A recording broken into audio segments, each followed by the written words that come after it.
It's Thursday, June 25th. Today on Your Morning Atlantic, a Halifax-bound flight diverts to Boston after a pilot suffers a medical emergency. Your top news headlines just ahead. And let the games begin. The Special Olympics Nova Scotia Provincial Summer Games are just a week away, and we'll chat with one of the athletes and the organizers about the sporting event to come.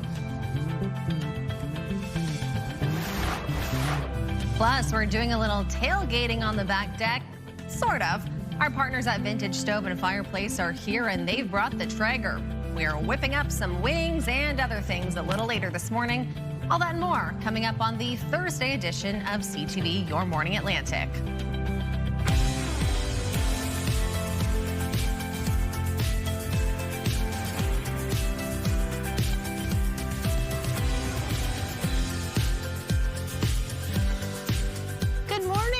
Come on in and join us. It's 6:01 on this Thursday, June 25th. And here we are, all gathered together, like with bright colors today. Bring in the sunshine, bring in the heat. Trying to, anyway. Yeah, exactly. Yeah, bringing in Stephanie Seacoast for Latavia this morning. It's nice to see you. Happy to be here. Always happy to pop in whenever I'm needed here. It's just today, isn't it? It's a one day only? One day only. Okay, and then back to normal tomorrow. We'll savor every moment. Okay, so the Canada-Switzerland game. Yeah. How do we feel about that? Oh, I think Canadian fans disappointed with the loss. We'll have, coming up in the news, we do have some video of all the excitement here. It might have been on the West Coast, but here on the East Coast, I mean, pubs were so filled with Canadian fans. I'm sure a lot of people left their work a little early yesterday to go try and catch the game. For sure. I know that people were, maybe the win would have been nice, but we're into the knockout round for the first time. So it's big news for Canada. That's true. Yeah, no matter what, it's still been so exciting. Like, they've made history already just getting as far as they've gotten in all of this with a win for the first time ever. So it's so exciting. And yeah, they still have a chance. Sunday's the game. Yep, Sunday's the big game. Okay, last night went for a nice walk with the dogs after dinner. It was glorious in the Halifax area. What are we looking at for weather today? Generally a mix of sun and cloud across the region. It really depends on where you are. Still seeing some scattered showers popping up through parts of eastern Nova Scotia into Cape Breton. And there is a risk of some thunder showers this afternoon into New Brunswick. So something to keep in mind. There was even a rainfall warning this morning for parts of Newfoundland. That has since cleared, but the rain will continue therefore today. Even this morning in St. John, we'll see some drizzle, some foggy conditions. That will eventually clear, and we will see plenty of sunshine there as we get through the day today. Again, generally a mix of sun and cloud across the region for today, with those fairly seasonal temperatures as well. Starting off the day, as we can see here on the satellite radar, really not much in the way of precipitation for much of the maritime portion of the region, though those showers are still persisting through Newfoundland this morning. We still can see a few scattered showers popping up through parts of the region this morning. Starting out the day fairly mild, though, 14 degrees in Halifax, 13 in Fredericton, 12 in Charlottetown, and 12 at this hour in St. John's. As for those winds, they have been on the lighter side, and they will remain that way for today. Light and variable for the most part. Even this morning, generally from the west, with just one wind gust reported at Canso this morning at 35 kilometers per hour. As for that visibility, because we are seeing those clearer conditions out there this morning, we're seeing some good visibility for most areas, a little bit reduced through parts of Newfoundland just with those showers, and we could see some reduced conditions as well as we wait for those fog patches to clear for many areas this morning. That's a look at your forecast, then we'll head over to Amanda for the news. Thank you, Stephanie.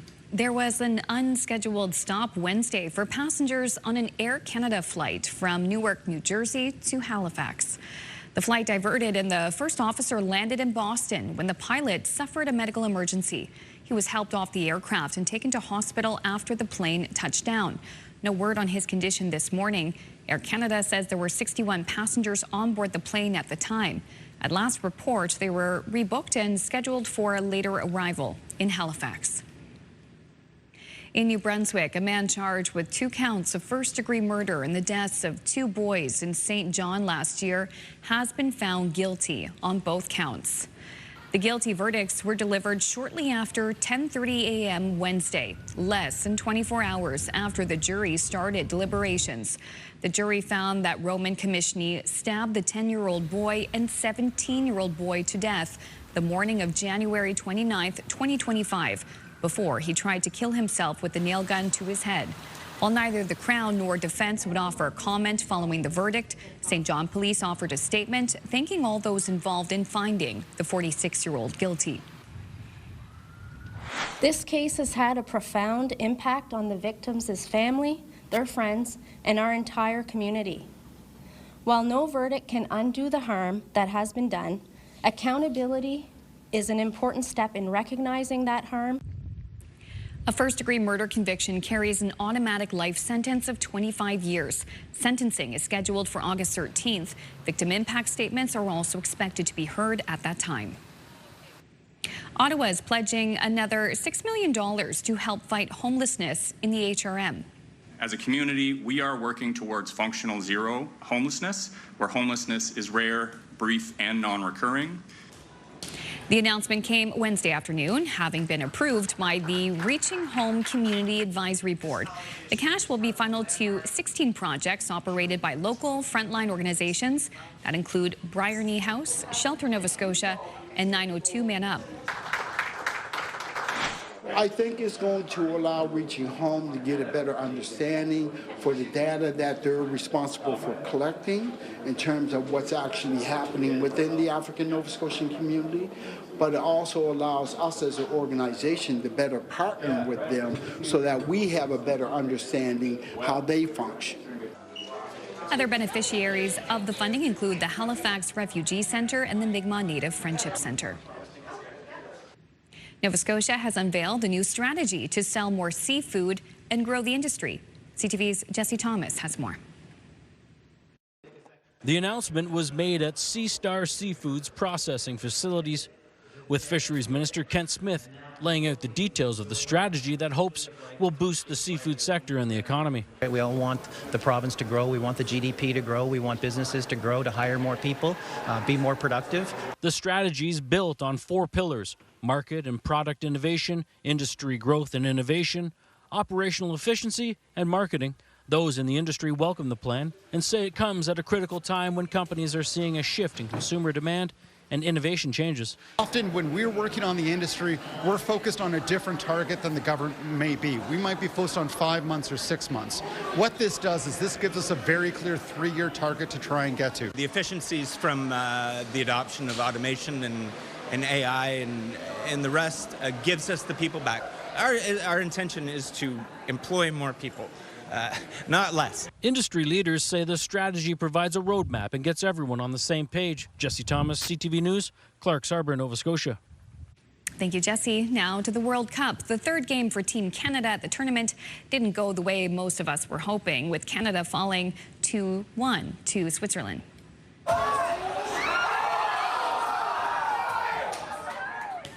Hundreds of fans packed watch parties around the country, like this one at Niche Lounge in Halifax. So the loss means Canada will finish as the runner-up in Group B, putting them through to the round of 32.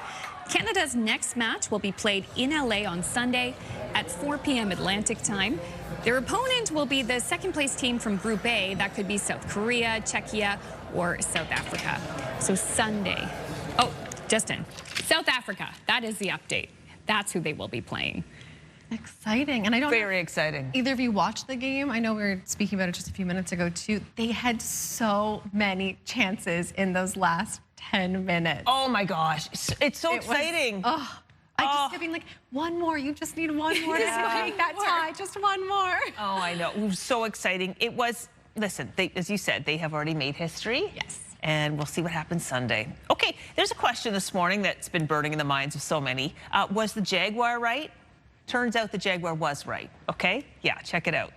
So this Wildlife Park in Rio made a prediction for yesterday's World Cup match between Brazil and Scotland. The Big Cat was presented with a box, went for Brazil, so she was correct. Brazil did win 3-0. And these videos aren't just for social media. Keepers say that activities like this actually stimulate natural behavior like claw use, swimming, vocalizing, and social interaction for jaguars. big cats in captivity. Wow. Yeah, I think she knows. Look at that. Okay, so cool. I've never noticed jaguars have the spots deep in. Spotting when you look really close. Whoa. Whoa. Anyway, she was right. I wouldn't argue with her, honestly. No. Yeah, they saw that and they're like, okay, we have to win. Yeah, no kidding, no kidding. Okay, and speaking of FIFA World Cup, you can watch all the games, CTV, TSN, and crave your home for coverage of every single game during the 5-week tournament, but that will impact our shows on certain days. So CTV News at 5 and CTV News at 6 newscasts will move to CTV2 on certain days. I believe tomorrow is one of the days impacted, but you can get the details through that QR code or at ctvnewsatlantic.ca. I've used that link and it's all right there, very easy to follow. Oh, thank you so much for that. Okay, still ahead, we'll have a look at your national and international news headlines on this Thursday morning, including more FIFA coverage from Vancouver.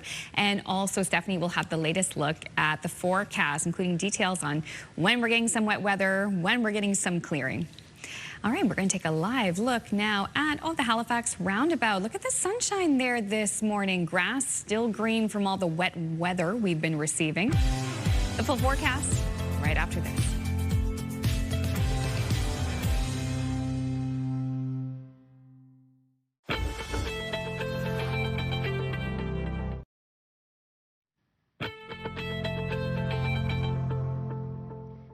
Welcome back to CTV Your Morning Atlantic. Here's a live look this morning at St. John's, where it is currently 12 degrees, a little bit on the cloudy side there to start the day, but we will see that sunshine breaking throughout the day today. Similar story for much of the Atlantic region for today. Lots of sunshine with just some scattered showers popping up depending on where you are for today. We'll see some showers as well in there. And weather is brought to you by Cummins Trusted Home Standby Generators. As for that precipitation, still seeing some showers coming down through parts of Newfoundland this morning. That rainfall warning has since cleared, so we'll continue to see this system pushing out.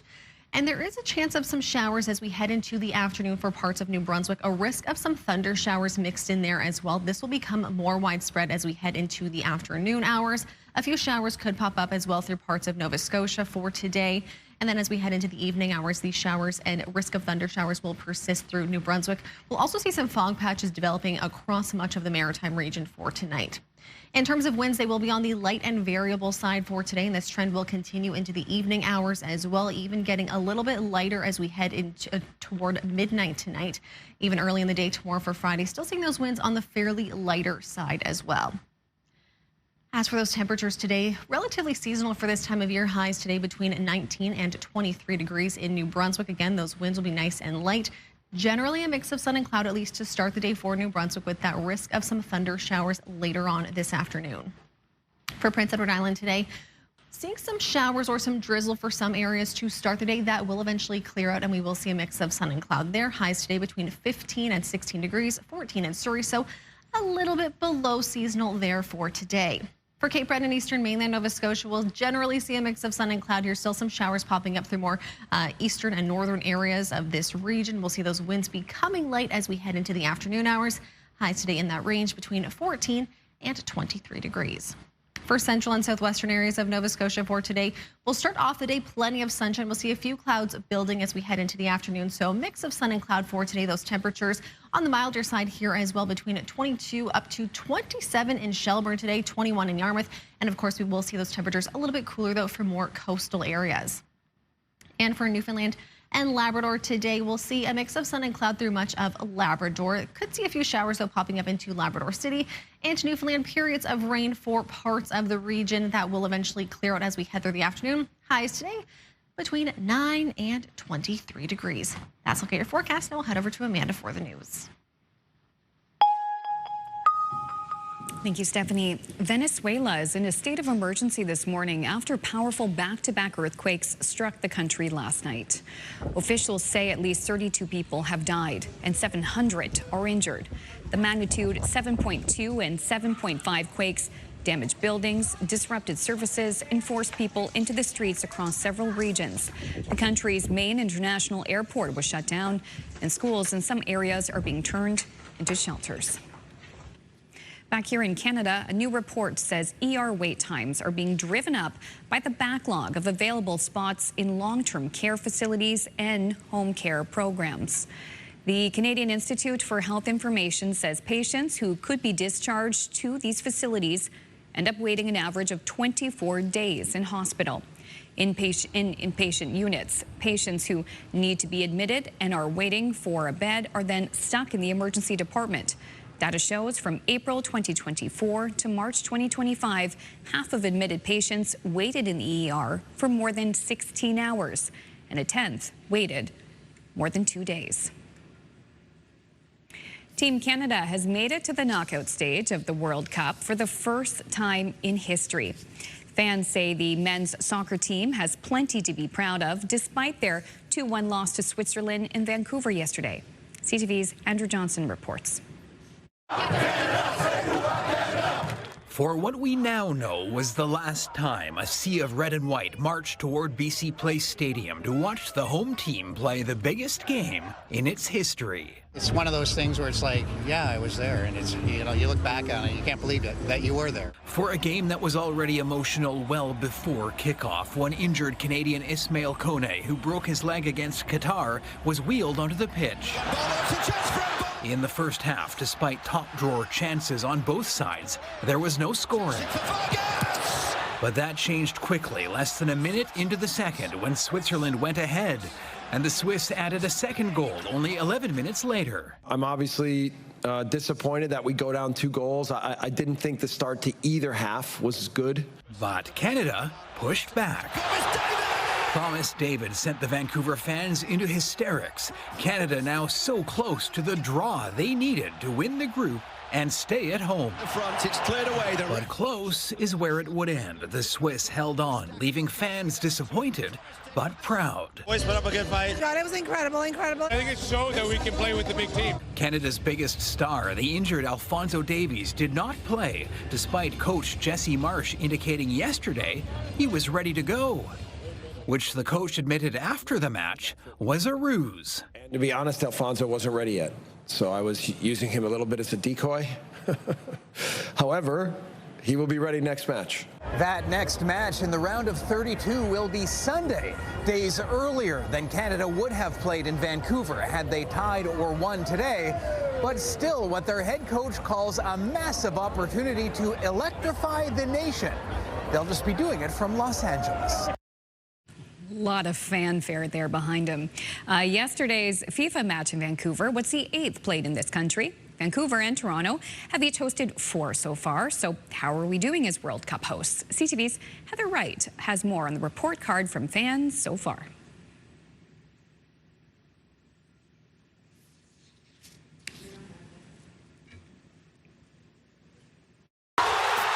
The World Cup crowds have been loud.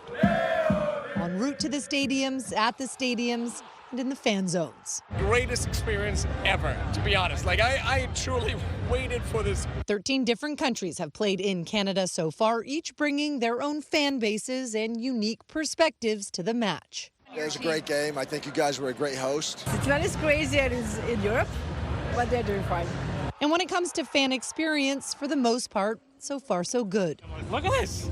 It's fantastic. The march is great. This is amazing. There's never been anything like this in my lifetime. For these two friends who have been to 4 World Cups, their reviews are more mixed. Where does this stack up with the others? Maybe number 4. But it's better than Russia, and definitely better than Qatar.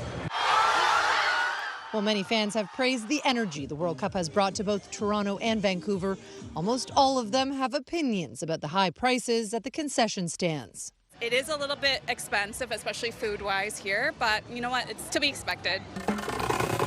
And while a big question going into this World Cup was how the two cities would handle traffic, transit, and congestion, most fans say getting in and out of the matches has been smooth. It was very easy to get here. I mean, the drive was simple. Easy breezy, like so smooth, like no problems at all. You could either catch the C bus.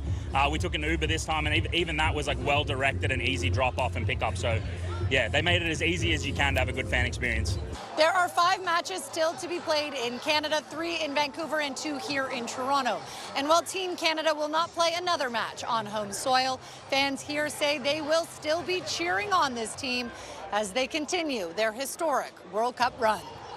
Heather Wright, CTV News, Toronto. Thank you, Heather. And we're going to have another break here on Your Morning Atlantic. When we return, we'll have your top business headlines, plus your must-see moment from our colleagues at TSN. We'll be right back. Please stay with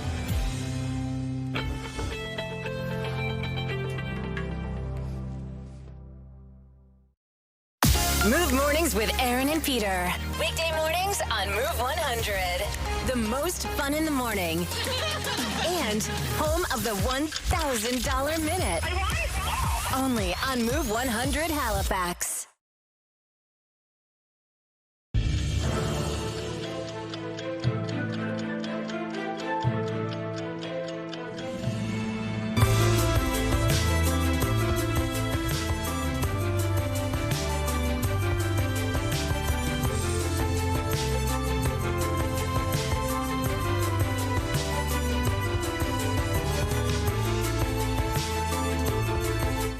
Welcome back. It's 6:26 on this Thursday morning. Time now to check in with our friends at TSN Sports Center for today's must-see moment.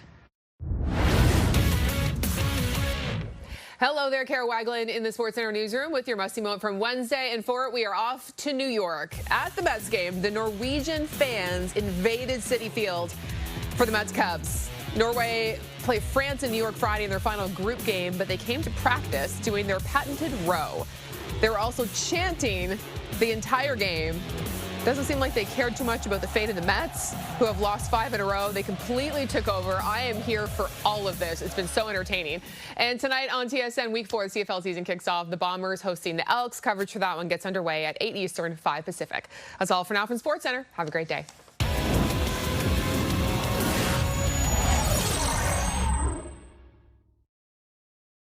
This TSN must-see moment brought to you by J.R. Rahe's Furniture and Appliances. I love that. I do. So fun. That's so exciting. Definitely, we need to be doing some rowing. I was going to say, yeah, how can we bring that into I'm going to be doing a story on the World Canoe coming to Lake Bannock. There might be a way to fit it in. We'll figure this out. Perfect spot for it. All right, well, on the markets, the Dow ended the day up 182 points. One of the biggest memory chip suppliers in the world shared its results. BNN Bloomberg's Marilla Fernandez has the earnings from Micron. So now to our headlines, business headlines.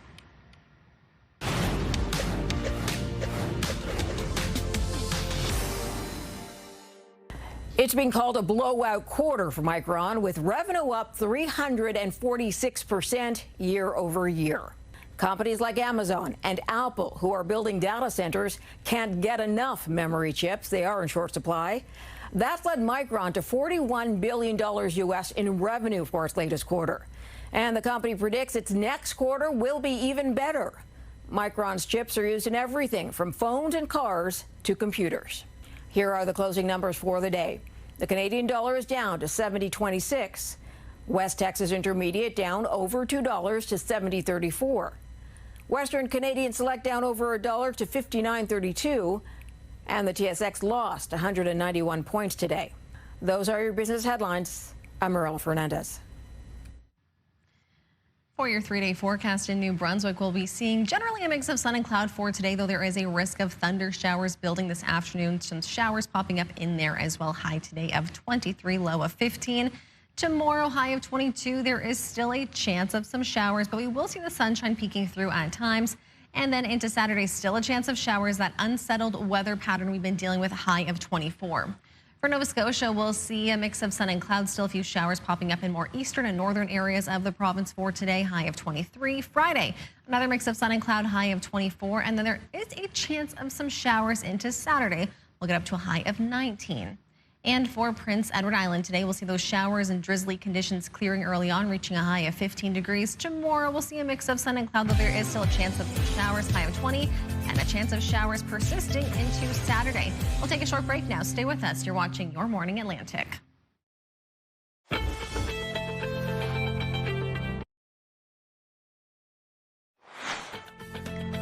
Just ahead this half hour, the Move Morning Chat. Today we're talking about songs that instantly make you think of summer. We want to hear your warm weather playlist. We're going to have a conversation about that in 15 minutes on Your Morning Atlantic.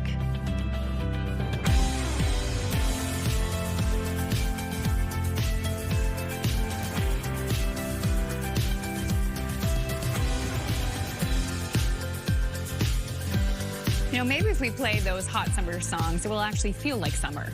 And we'll start to feel warmer.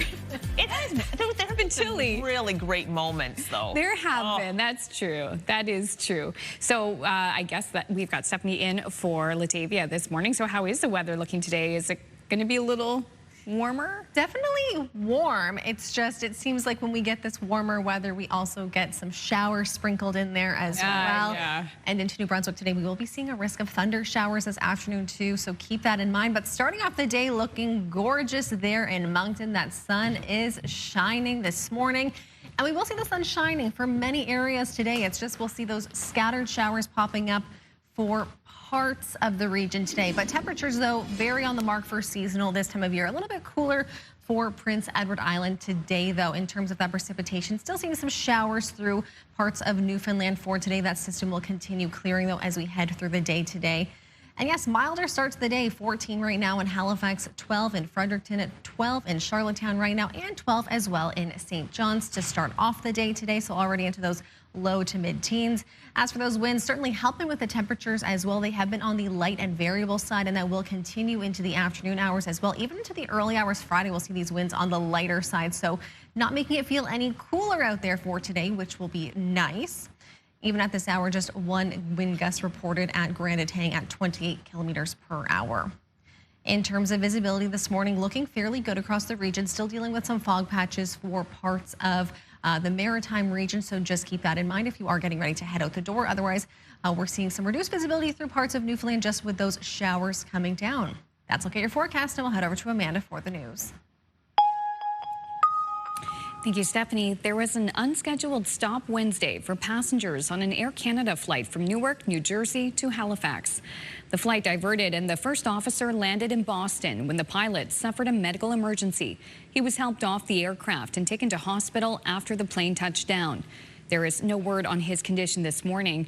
Air Canada says there were 61 passengers on board the plane at the time. At last report, they were rebooked and scheduled for a later arrival in Halifax.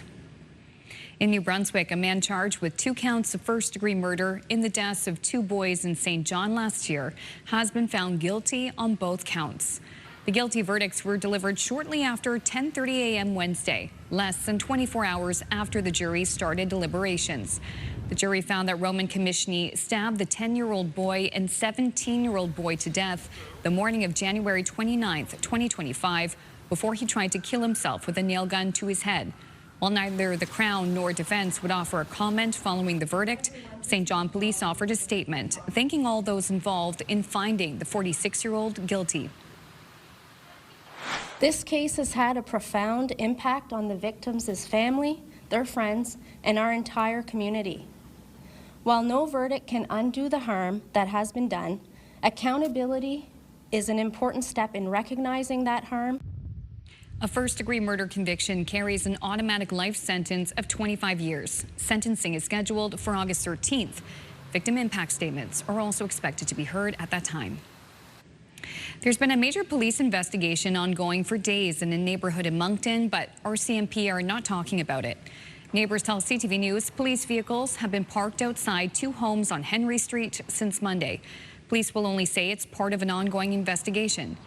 Area residents say they've seen it before.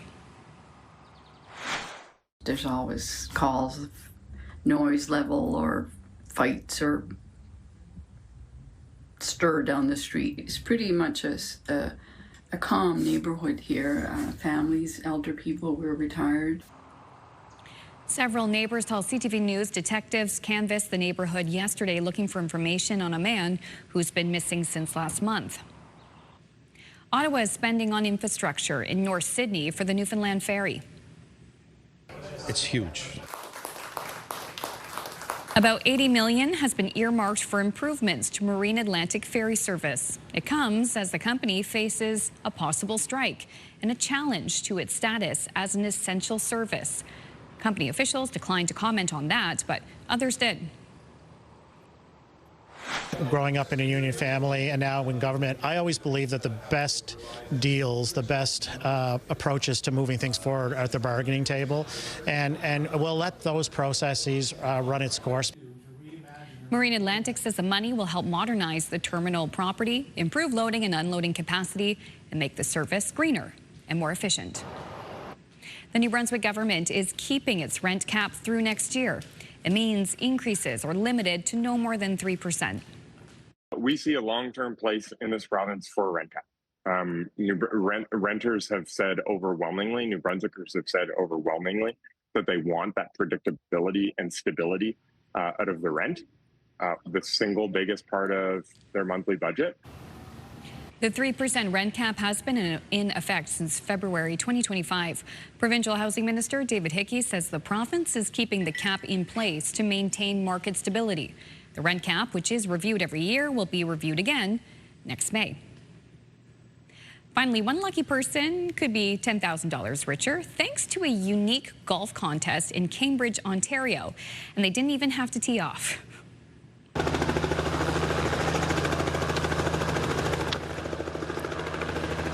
Okay, watch this. Just drops them all down. It was part of a fundraiser to support people with disabilities. Donors purchased numbered golf balls, which were then dropped by helicopter on the 18th green. Representatives from the organization, they determined which one was closest to the pin.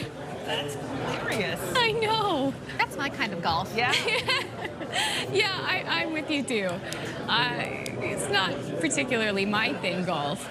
I love that people do love it. My husband's actually taking the day off work today to go golfing. I'd like to learn. I want to hone my golf skills. My grandma taught me back in the day. Oh, your grandma did? Hard. It's a difficult sport. Oh, I'm sure. All right, well, I love playgrounds. Let's go to Copenhagen for a moment to see a screen-free playground. But guess what? It's not the children being asked to put their phones away. It's the parents. Woohoo. They're being encouraged to be more present as they spend time with their kids. There are signs up reminding parents about using screens. That one's just ticket. That's a little pretend area where you would pretend you're selling tickets. That's my kind of playground. I love that stuff. Tickets, everyone, tickets. Anyway, I've been to Copenhagen. It's awesome. And yeah, there you go. It's nice. I like that screen-free playground. And I like it too. It's a great idea. Savor the time with your kids because, man, they grow up fast. Too fast. All right, still ahead, we head to Hollywood for your entertainment headlines. But next, Stephanie has a forecast, and we have the Move Morning Chat. And today we want to know, what is the song that instantly makes you think about summer? We'll have that conversation and share our favorites on the other side of this break. It's 6:40.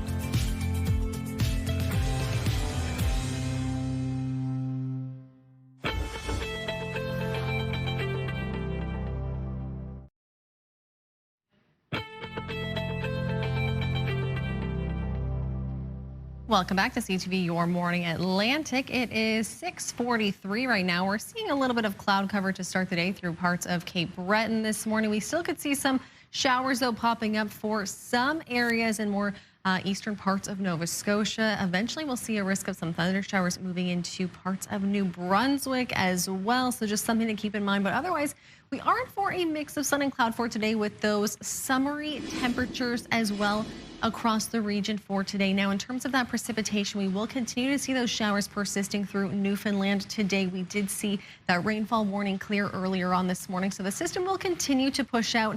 And then we'll see a new system developing through parts of New Brunswick this afternoon, with it bringing in a risk of some thunder showers. So just something to be mindful of later on this afternoon when you are doing any traveling home from work.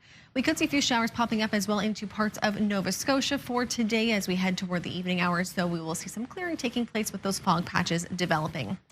As for those winds, they have been on the lighter side for today, and they will stay that way through the evening. Variable as well. Those gusts just between about 10 to 40 kilometers per hour. A little bit gustier, though, through parts of Newfoundland. As we head into the early hours Friday, though, seeing those winds calming down across the region, and they will stay very calm into the early hours of the day Friday as well. Temperatures today in New Brunswick, highs between 19 and 23 degrees, so fairly seasonal for this time of year. Again, a reminder of those risk of thunder showers later on this afternoon. For Prince Edward Island today, we'll see those showery and drizzly conditions clearing this morning, then a mix of sun and cloud. Highs today a little bit on the cooler side, between 14 to 16 degrees. For Cape Breton and eastern mainland Nova Scotia today, some scattered showers popping up, otherwise a mix of sun and cloud. Highs between 14 and 23 degrees. For central and southwestern areas of Nova Scotia, today we'll see very warm conditions for most areas. Highs between 21 all the way up to 27 for today. We still could see some cooler conditions, though, for more coastal areas, so just a few degrees below what the high is. And we'll see that mix of sun and cloud for today. For Newfoundland and Labrador, we'll see generally a mix of sun and cloud through much of Labrador today. A chance of some showers, though, popping up into Labrador City. Mild there, though, high around 23 degrees for today. And Newfoundland, we'll see those showers persisting, though. They will eventually begin to clear out. A little bit cooler, too. Highs there between 9 and 15 degrees. That's look at your forecast. Now it's time for the Move Morning Chat.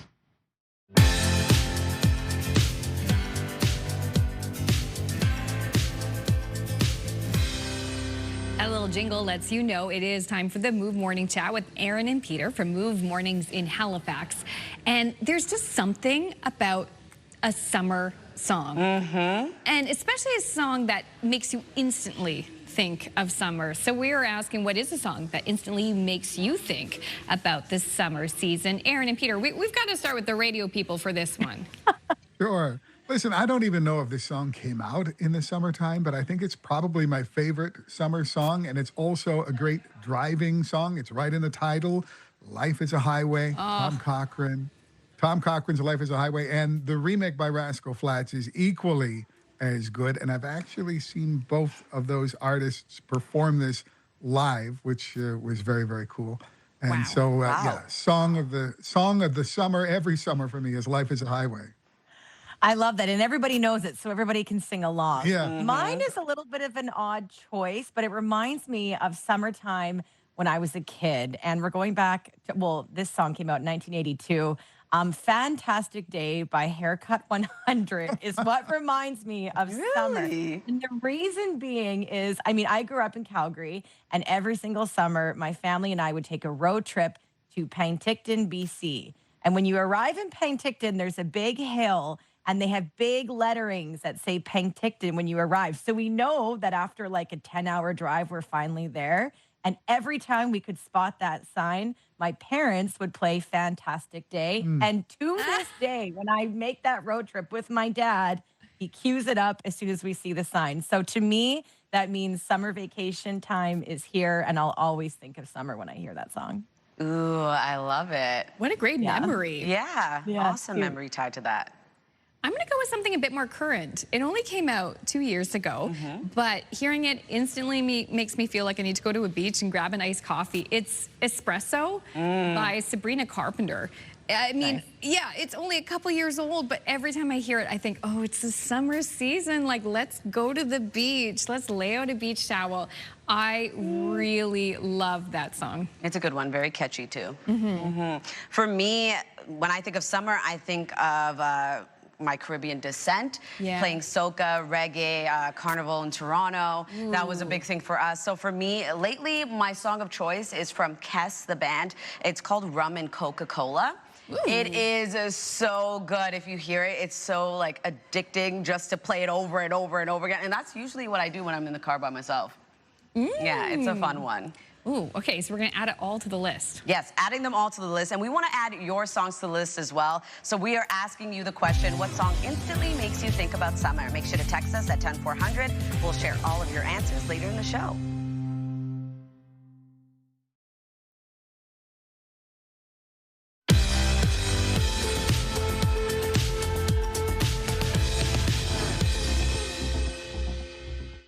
Welcome back. It's time now to head to Hollywood for a look at your entertainment headlines. We could be close to Taylor and Travis tying the knot in New York. Two city officials tell ABC News an event company filed a permit requesting closures near Madison Square Garden from July 2nd to July 4th. It's thought to be the first sign of a possible Taylor Swift-Travis Kelce wedding. ABC's CMA Fest concert special airs tonight and streams on Hulu Friday. It'll be packed with performances from country music's biggest stars. Host Riley Green speaking to ABC Audio on what to expect from his performance. Well, there should be a lot of beers up in the air and, you know, maybe some tears. I think that's always a judge for me, is if I can have people holding their beer up and crying in the same show is a good set. No magic is stronger than sisterhood. The twin sisters are back in the official trailer for Practical Magic 2. The highly anticipated sequel starring Sandra Bullock and Nicole Kidman flies into theaters this September. And happy birthday to the star of Austin Powers and voice of Shrek, Mike Myers. He's 64 today. That's what's happening in Hollywood. Melissa Adon, ABC News. He's Canadian. We love him. Yes. All right, the cost of tickets to see a FIFA game has been making headlines, but it turns out that's just the beginning. A lot of people grabbing a bite or a brew at the game say concession prices are not fun size. CTV's Sean Leathong has more. World Cup beer right here. While the prices fans pay to get into Toronto Stadium for the FIFA World Cup can be a lot, there have also been questions surrounding the prices fans pay at the concessions once inside. It's really expensive. I mean, it is a premium. It's definitely a premium. Not what you want, but you expected. What did it cost to get that? Like $50. Too much? Too much, yes. Like regular beer costing $18, water costing $7, and there's one item that's getting a lot of attention, articulated by YouTuber Jetlag Warriors. I'm not going to dwell on it too much because I don't want to complain the whole video, but I'll tell you this. 2 hot dogs and 2 soft drinks. Okay, that's a combo. 2 weenies and 2 Cokes, $57. That item has since been lowered to $51.75. And while the prices are high, FIFA says they aren't to blame. A statement provided reads, contrary to previous FIFA World Cups where a central concessionaire model was in place, FIFA has retained the existing concession operators at each FIFA World Cup 2026 venue, and food and beverage pricing at FIFA World Cup stadiums is broadly in line with pricing at regular events held at each respective venue. As a result, prices may vary between venues. Usually the stadium is the one who's really in charge here. Sports economist Victor Matheson says as prices are set by the stadium, a percentage will be shared with parties like FIFA or the individual clubs. So when comparing Toronto to Mercedes-Benz Stadium in Atlanta, Georgia, who charge only $2 for a hot dog and $2 for soft drinks, Matheson says Atlanta's prices are part of their strategy. Let's make our fans happy with cheap concessions and see whether that actually generates more concession sales and whether that generates a lot more repeat business. So while the prices inside Toronto Stadium may be more than some expect, once in a lifetime thing, you know. For Croatia, we'll pay anything at this point. You have no choice. You want to drink beer? That's what you pay. And there are just a few chances left. Sean Leathong, CTV News. Here's your 3-day forecast for New Brunswick today, getting up to a high of 23 degrees. Risk of some thunder showers this afternoon. Friday, we will see a mix of sun and clouds. Still a chance of some showers, though. High of 22, getting down to a low of 14. And into Saturday, the unsettled weather pattern continues. Still a chance of some showers with a mix of sun and cloud popping in there. High of 24. For Nova Scotia today, generally a mix of sun and cloud across the province. Still a few lingering showers through parts of Cape Breton and northern areas of Nova Scotia. We'll see a high around 23 degrees. Low tonight of 14. Some fog patches developing as well. Friday, a mix of sun and cloud, high of 24 degrees, so right on the mark of seasonal. And into Saturday, there is a chance of some showers. We'll get up to a high of 19 degrees. For Prince Edward Island today, we'll see those showers and drizzly conditions clearing, then a mix of sun and cloud, high around 15 degrees for today. Mix of sun and cloud tomorrow, but a chance of some showers, high of 20, and then cloudy Saturday, chance of showers. We'll take a short break now. Stay with us. You're watching CTV Your Morning Atlantic.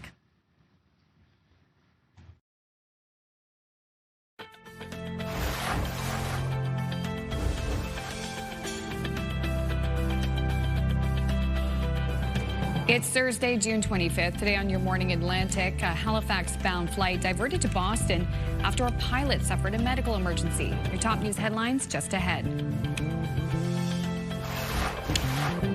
And the Special Olympics Nova Scotia Provincial Summer Games, they're happening next weekend in Antigonish, and we all will get the details of this inspiring event. Those stories and more coming up in this half hour of Your Morning Atlantic.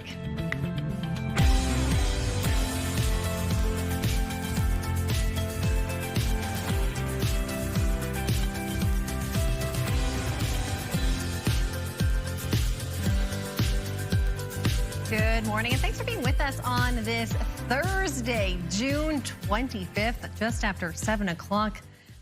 June 25th. You just said that, and it just hit me for a second. We're at the end of June. I can't believe it. We're into summer officially. Yeah. Yes. July is next week. Yeah, Canada Wednesday. Day. Yeah, so Canada Day is a holiday for many. Nice little break in the middle of the week for a lot of people. So, you know, you go to work for a few days, off again. But Canada Day, wow, we're really into summer now. Yeah, and that includes the show, by the way. So Yes. we won't have a show on Canada Day. So we'll be off on the Wednesdays. We got 2 days break, 2 days. Yeah, keeping that in mind. I know even for us at home, we got our teacher, we put together like our end of year teacher gift. Yeah. My son's finishing grade 3, so we were putting that together. We're like, it is the time. Season's winding down. Gosh.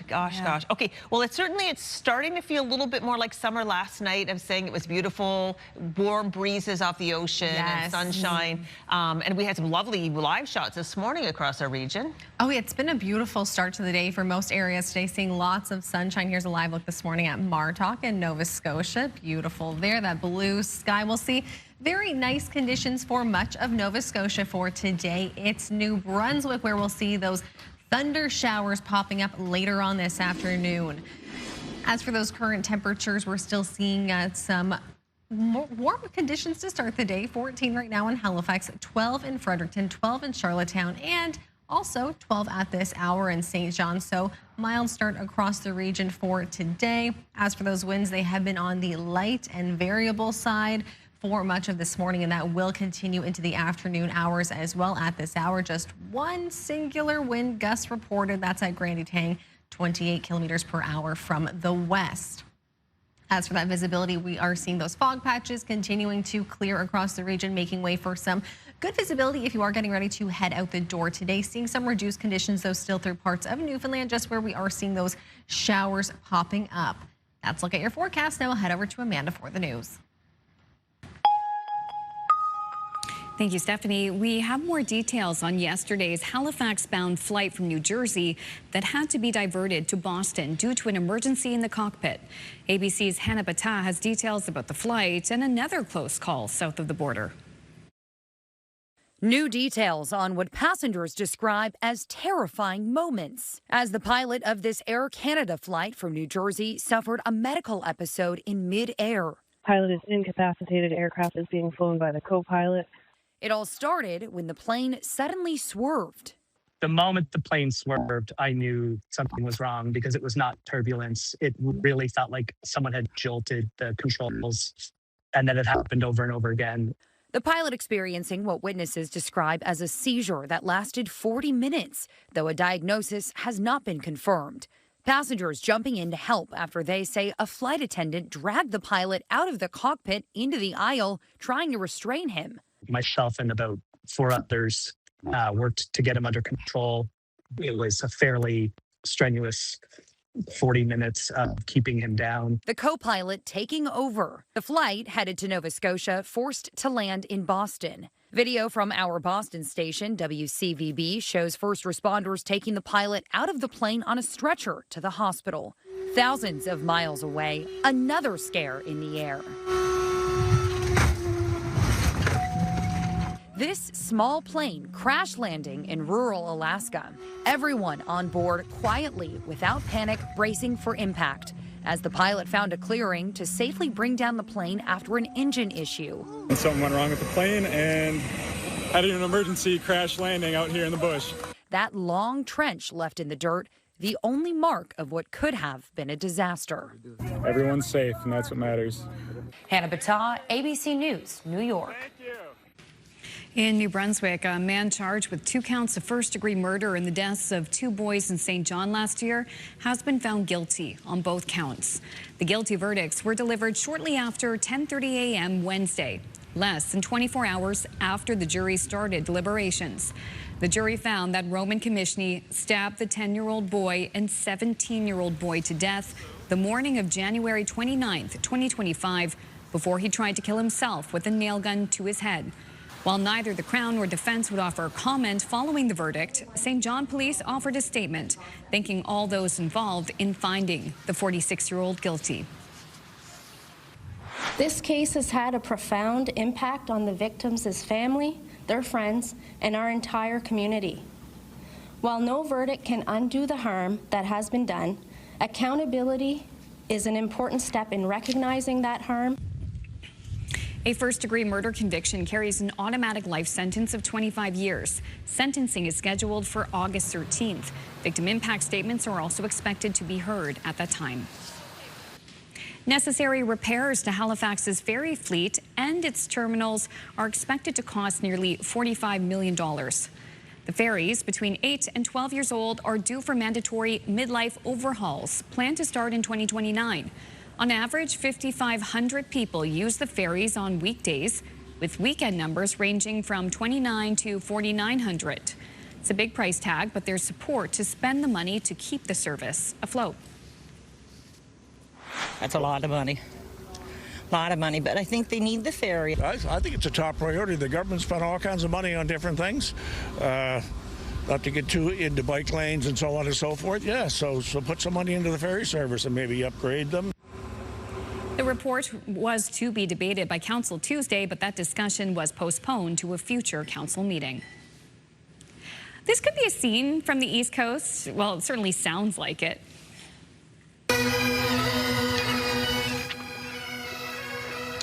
What you're listening to is a sea of Scots that could be seen marching through Miami. This was on Tuesday, so the sound of bagpipes filled the air as a parade of kilts took to the streets.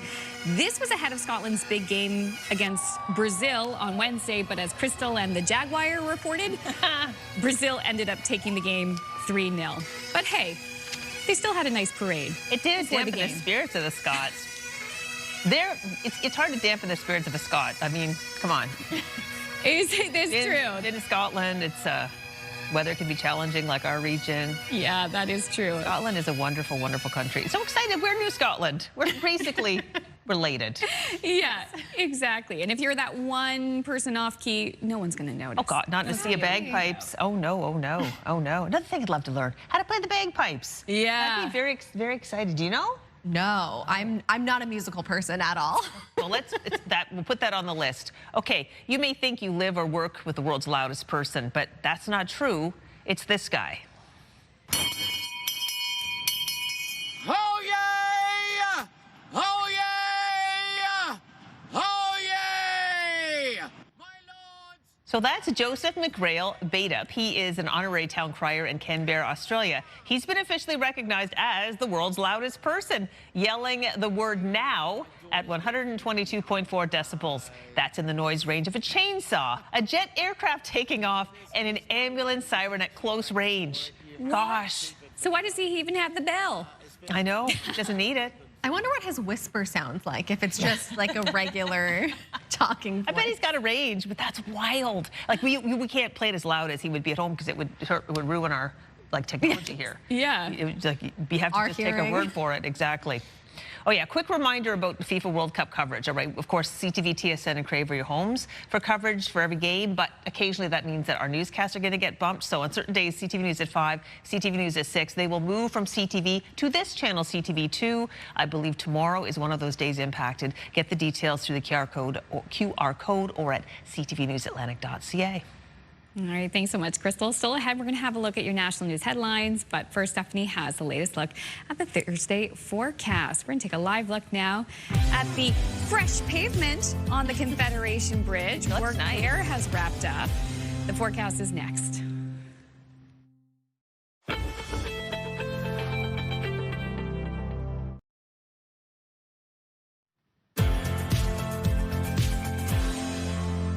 Welcome back to CTV Your Morning Atlantic. It is 7:12, 7:13 right now. Clock just changed over. Here's a live look this morning at Digby, starting off with plenty of sunshine there. We will see a very warm day as well through much of southwestern Nova Scotia for today. Some hot temperatures for some areas through this region for today. Very seasonal conditions, though, across the region. A little bit cooler, though, for Prince Edward Island today. And weather is brought to you by Cummins Trusted Home Standby Generators. Now, in terms of that precipitation, we are still seeing some showers making their way through parts of Newfoundland for today. It's as we head toward the afternoon hours, we'll see some showers popping up into New Brunswick. There is a risk of some thunder showers mixed in there as well, so just something to keep in mind as we head into the later afternoon hours. A chance of some showers popping up from our coastal areas of Nova Scotia as well. As we head toward the evening hours, still seeing those showers persisting through New Brunswick. In terms of the winds, they will be on the light and variable side for today. This trend will continue into the afternoon hours as well.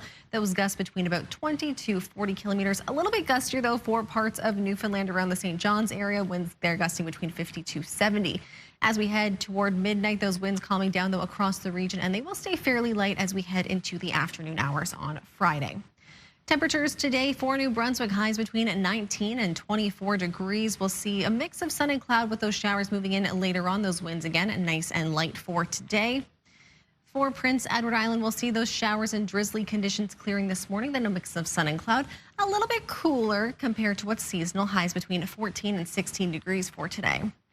For Cape Breton and eastern mainland Nova Scotia, we'll generally see a mix of sun and cloud here. Still a few showers popping up for parts of Cape Breton and more northern areas of Nova Scotia for today. Highs between 13 up to 23 degrees. Of course, feeling a little bit cooler for those more coastal areas. For central and southwestern parts of Nova Scotia today, we will see a mix of sun and clouds. Starting off lots of sunshine, then a few clouds building as we head toward the afternoon hours. Those highs between 21 and 27 degrees. Of course, again, feeling a little bit cooler for more coastal areas today. For Newfoundland and Labrador, we'll see a mix of sun and cloud across much of Labrador. Still a chance of some showers popping up through Labrador City, high there of 23 degrees. So very mild. The temperature certainly rebounding from the cooler start to the day there today. Through Newfoundland, we'll see those periods of rain continuing, eventually clearing out as we head through the day today. Highs between about 8 to 15 degrees there. 20 degrees will be your high today in Nain. That's a look at your forecast. Now here's CTV meteorologist Kaylin Mitchell.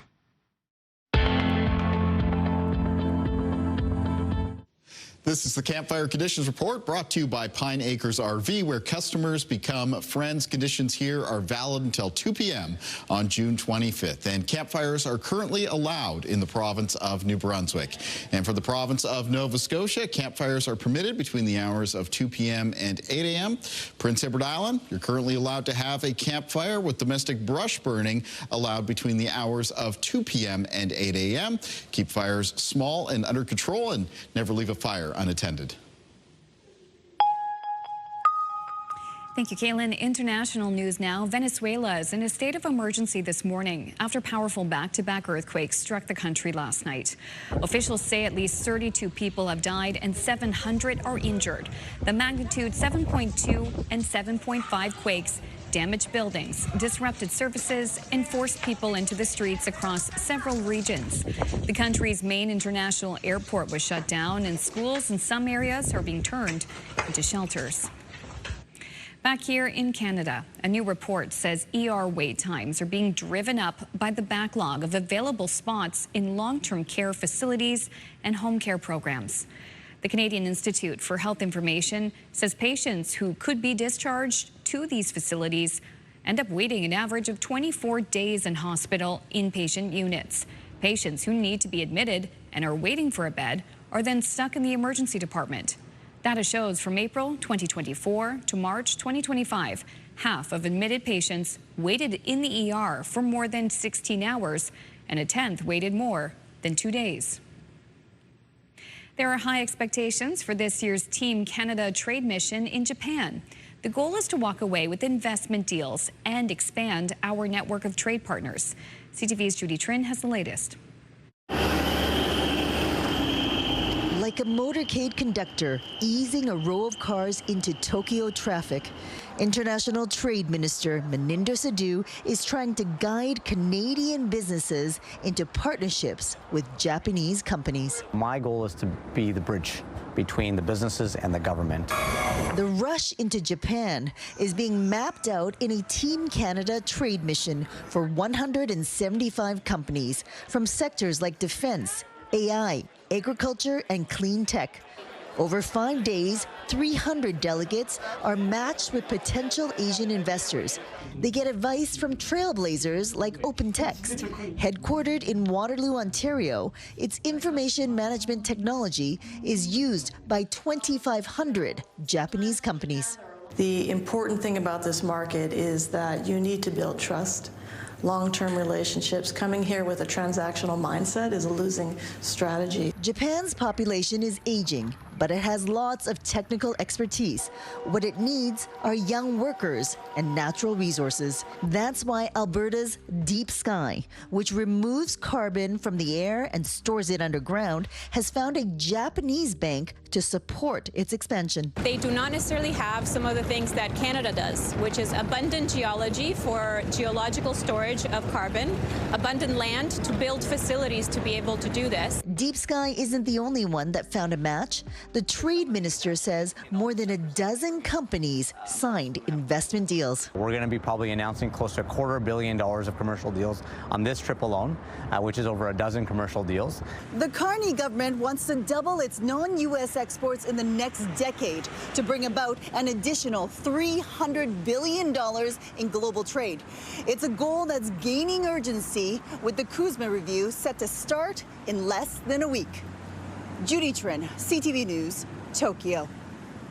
Thank you, Judy. A quick break here on Your Morning Atlantic. When we return, we'll get details on the Special Olympics Summer Games. That's conversation on the other side of this break. Please stay with us. We'll be right back.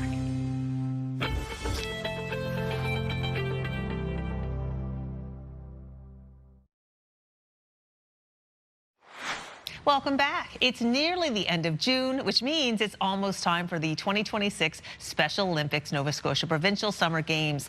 The games are taking place in Antigonish next week from July 3rd to 5th, and it's going to be an exciting and inspiring event. Joining us now to chat about the Summer Games are Matt Quinn, the Director of Sport with Special Olympics Nova Scotia, and Stefan Pitchinen, a Special Olympics track athlete from Halifax. Good morning to you both. Morning. Now let's start with you, Matt. Just give us an overview of what we can expect next week in Antigonish. Well, our athletes have been preparing and practicing this whole spring, getting ready for the Summer Games. It's our big event of the summer, and we offer all of our summer sports. So we will be having over 930-ish athletes, coaches, supporting the athletes in their competitions. So we offer a variety of summer sports: track, swimming, bocce, soccer, basketball, golf, softball, rhythmic gymnastics. So we offer all these sports, and it's our major games that allow us to get everybody an opportunity to compete. It's a huge undertaking, but you were saying you're not stressed out. You've got a great team. You've been doing it. It's well organized, which is great to hear. Stefan, you'll be competing in two different sports, track and basketball as well. What are you looking forward to most? So I'm looking forward to getting to see all the teams from the different provinces, and also competing and doing my absolute best in the Summer Games this year. Glad to hear it. You've been competing for a long time. How long have you been with Special Olympics? For 16 years. Wow. So you've got a medal on from Abu Dhabi. Oh, yeah. 2019. That's incredible. How prepared do you feel with your training for next week's big meet? I feel really prepared. I've been practicing my shooting because I'll be competing in basketball.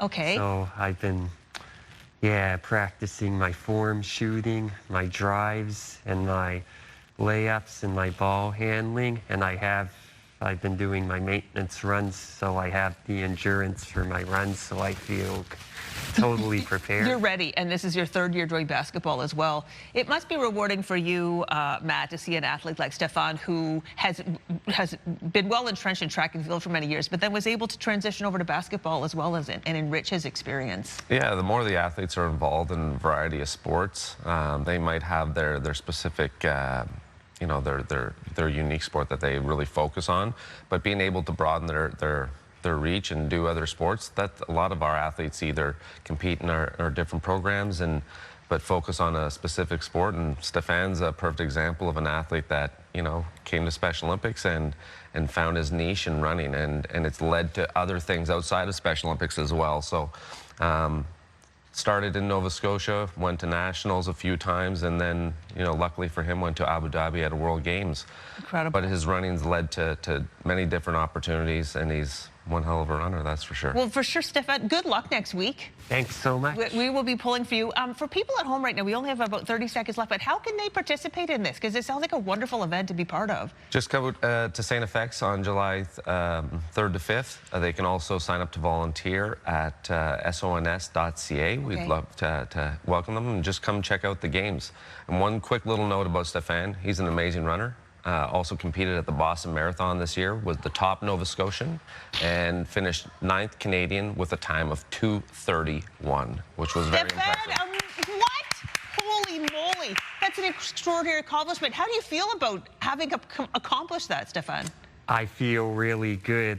This is my second year, and the first time I dropped out due to cramps, but I learned from that experience, and I'm happy to have represented my province as well as my country in coming first in Nova Scotia and 9th of the Canadians and 393rd overall. Holy crow. Stefan, seriously, that is amazing. What an incredible ambassador you are for the sport, for Nova Scotia and for Canada. Thank you so much for sharing that. My pleasure. All right. We're going to, thanks to Matt and Stefan, we're going to go through a break right now. We have put that website on ours so that you can check out the Special Olympics next week in Antigonish. It's 7:27. We'll be right back in about 2 minutes' time.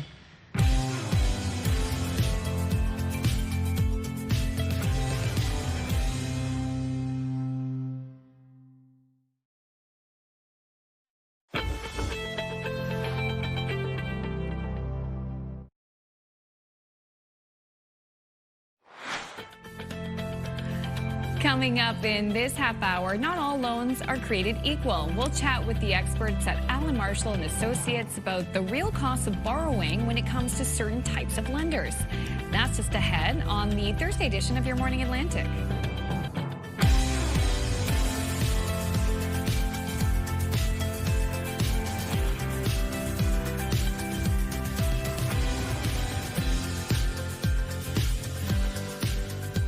Join us. We're halfway through the show already. We're just gobsmacked at Stefan's 2:31 at the Boston Marathon. That's very fast. Holy moly. Wow. What an athlete. What an incredible athlete and kind person. And what was that?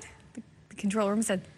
And he ended on a sprint. Yeah, he ran his last 5K in 17 and change. So if anybody knows anything about running, that's very quick. very quick. At the end of a marathon.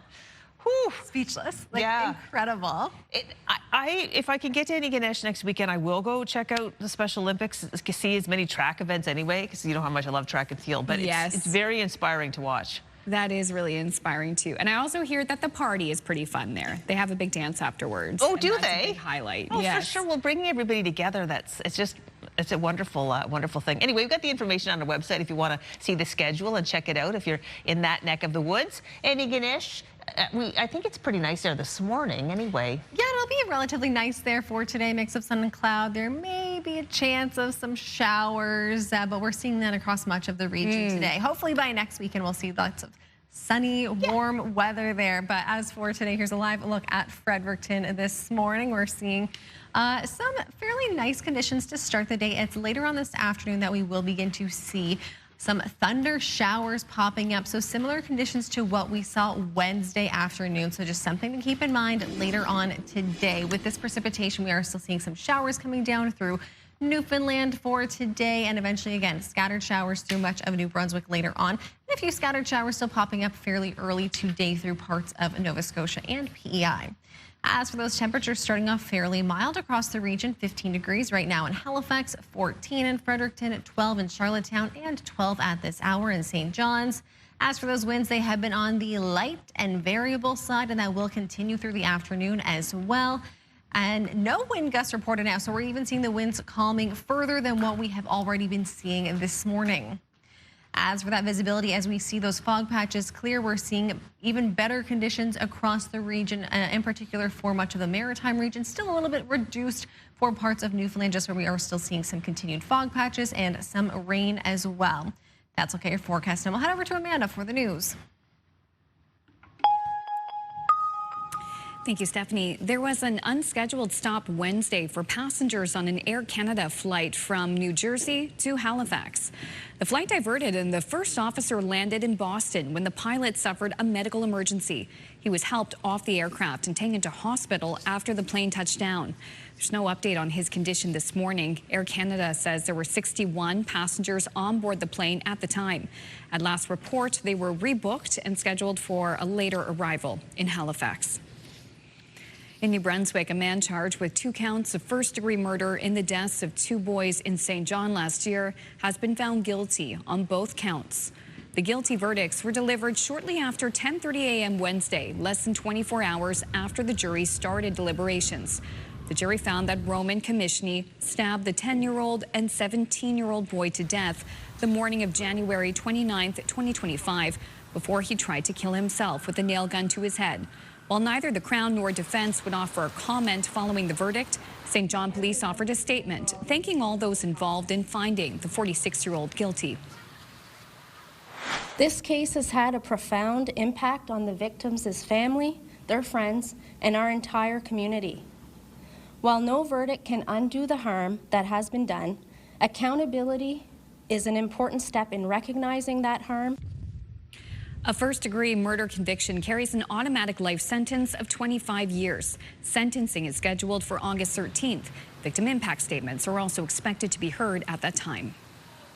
There's been a major police investigation ongoing for days in a neighborhood in Moncton, but RCMP are not talking about it. Neighbors tell CTV News police vehicles have been parked outside 2 homes on Henry Street since Monday. Police will only say it's part of an ongoing investigation. Area residents say they've seen it before. There's always calls of noise level or fights or stir down the street. It's pretty much a calm neighborhood here. Families, elder people, we're retired. Several neighbors tell CTV News detectives canvassed the neighborhood yesterday looking for information on a man who's been missing since last month. Ottawa's spending on infrastructure in North Sydney for the Newfoundland Ferry. It's huge. About $80 million has been earmarked for improvements to Marine Atlantic ferry service. It comes as the company faces a possible strike and a challenge to its status as an essential service. Company officials declined to comment on that, but others did. Growing up in a union family and now in government, I always believe that the best deals, the best approaches to moving things forward are at the bargaining table, and we'll let those processes run its course. Marine Atlantic says the money will help modernize the terminal property, improve loading and unloading capacity, and make the service greener and more efficient. The New Brunswick government is keeping its rent cap through next year. It means increases are limited to no more than 3%. We see a long-term place in this province for a rent cap. Renters have said overwhelmingly, New Brunswickers have said overwhelmingly that they want that predictability and stability out of the rent, the single biggest part of their monthly budget. The 3% rent cap has been in effect since February 2025. Provincial Housing Minister David Hickey says the province is keeping the cap in place to maintain market stability. The rent cap, which is reviewed annually, will be reviewed again next May. Signs are pointing to a New York City wedding next week for pop star Taylor Swift and Kansas City Chiefs player Travis Kelce. The New York Times is reporting that a permit has been filed with the city requesting streets around Madison Square Gardens close for an event on July 3rd. Swift and Kelce announced their engagement last August, but the date of their wedding has remained a mystery. But signs are pointing towards it could be as early as next week. I hope so. You hope so? You're a big Swiftie. Yes, what I really hope is that we'll at least get one wedding photo. I just want to know the fashion, like what she's going to choose for the dress. So I hope it's next week, and I hope we get at least one photo. Oh, you sure will. Yeah. You sure will. Do you think she's going to be one of those people who will have like one dress for a ceremony, another one for a party? Like I would think so. Yeah. I would think so. Who's going to be the DJ? I don't. How do you choose when you're Taylor Swift. Yeah. And all her musical friends will be there, so maybe it'll just be almost like a karaoke vibe. Oh my gosh. It's going to be like the wedding. It'll be huge. Oh my gosh. So, wow. Can't wait to see. I'm sure she'll have many, many costume changes. I hope. Love it. Okay. This is kind of neat. Ever wonder what happens to concert merch that goes unsold? Well, a lot of it ends up in warehouses, but Universal Music Group is trying something new. They're taking more than 400,000 unsold T-shirts, kind of shredding them, upcycling them, turning them into new fabric, and making them into blank shirts and hoodies that can be used by artists heading out on tour. So punk band Social Distortion will be selling these upcycled shirts during their European tour. And the band says it was actually Billie Eilish's mom who inspired them to try this. So you'll see more of this. I mean, to my mind, it's basically new material because it's recycled and then turned into new fabric. So stylish Billie Eilish. Yeah, it's just made from sources that are not original. And better than like screen printing on top of another thing that had already been screen printed on there from the last one. Right. Yeah, very interesting. Point. Cool. Makes me wonder which merch didn't sell. It certainly wasn't Era's tour because that stuff was. Oh yeah, that's sold out. Yeah, they had it shredded. We couldn't tell the bands that didn't sell. That would be a different conversation. And like we don't want you to know. Exactly. Speaking of music, that also brings us to the Move Morning Chat. We want to hear from you. If you haven't weighed in yet, why not? We want to hear what song instantly makes you think about summer. Maybe it's a Taylor Swift song. You two, did you share which songs? Now I'm thinking, after watching that, I'm like, Cruel Summer by Taylor Swift, which I know maybe sounds like, oh, Cruel Summer. It's a good bop. It is very good. Yeah, for me, I'm going to say on the nose, Boys of Summer. Yeah, and the cover by the Ataris, both great. Send us a text, 10400.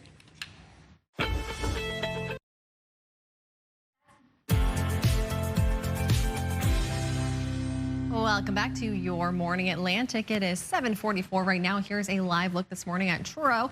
Gorgeous start to the day. We're seeing that mix of sun and cloud out there, and it's a mild start as well. 15 degrees already, and we'll see that temperature continue to climb as we head through the afternoon today. Very summery conditions across the region. And your forecast is brought to you by Cummins Trusted Home Standby Generator. As for the precipitation, we will be seeing some thunder showers rolling into New Brunswick later on this afternoon, but starting off there with plenty of sunshine, at least for the morning hours, seeing those drizzly conditions as well, clearing through parts of Prince Edward Island this morning.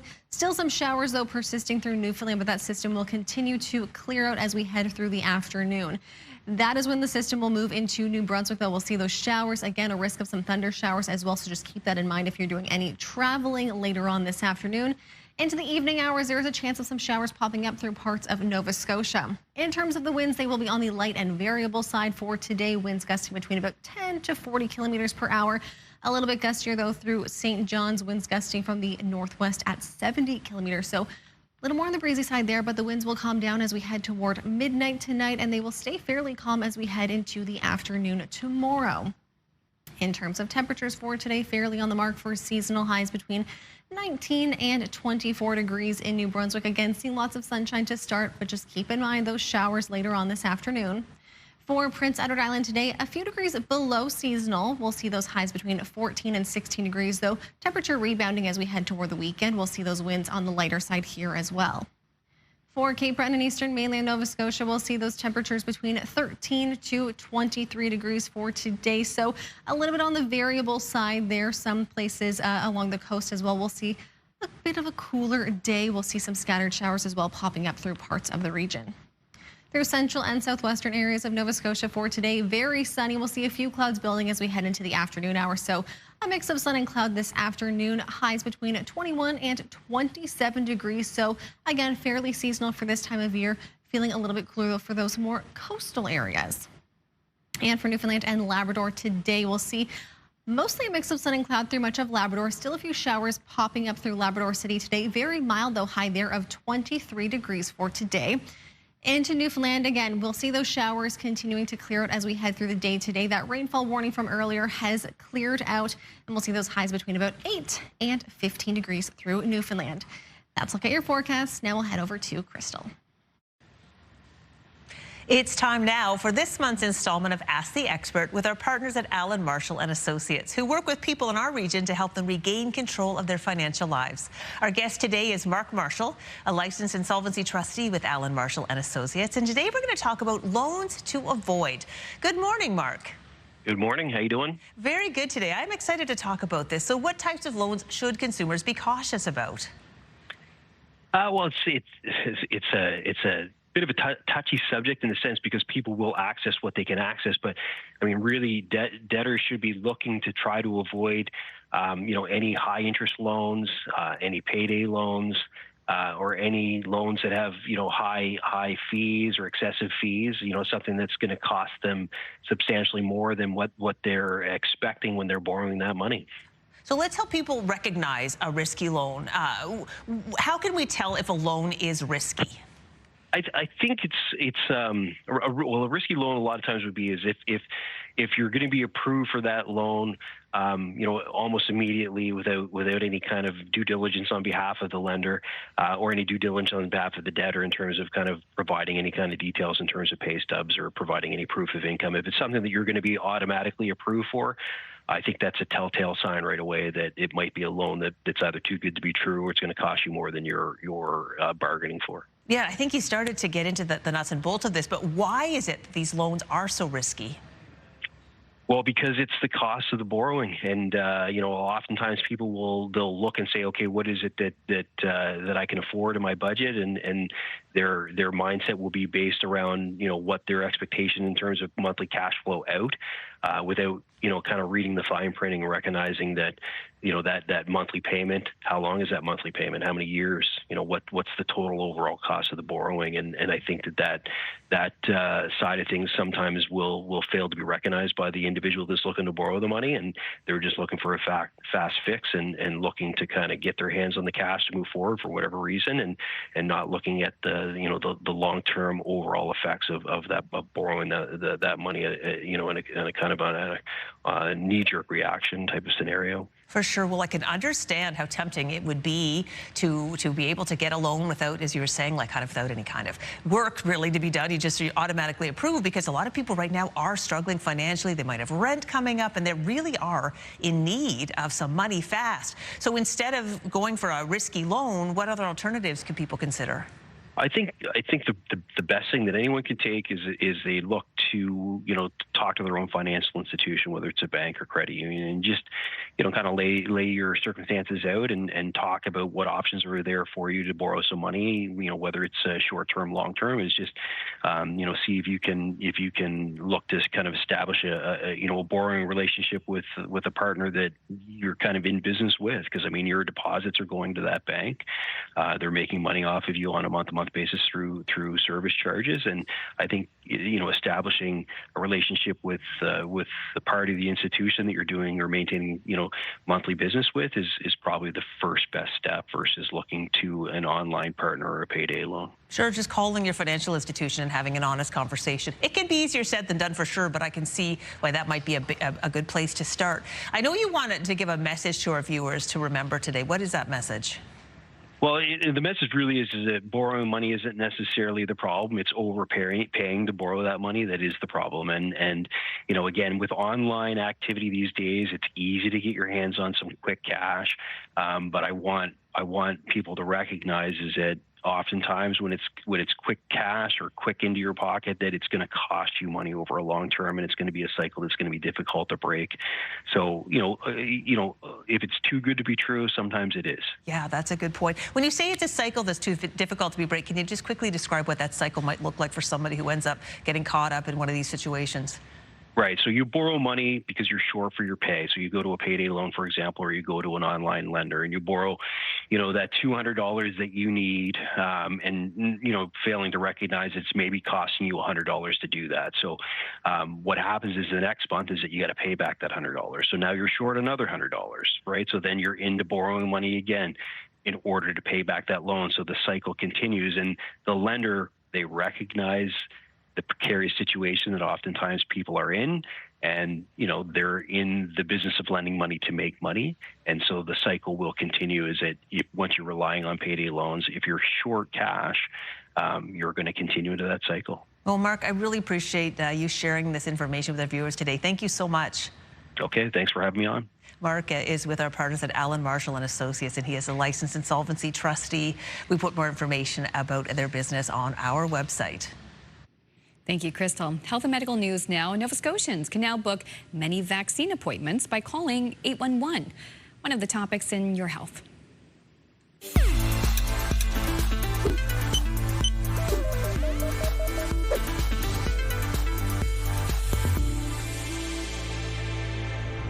Those publicly funded vaccines include COVID-19, influenza, RSV, shingles, and meningococcal B, to name a few.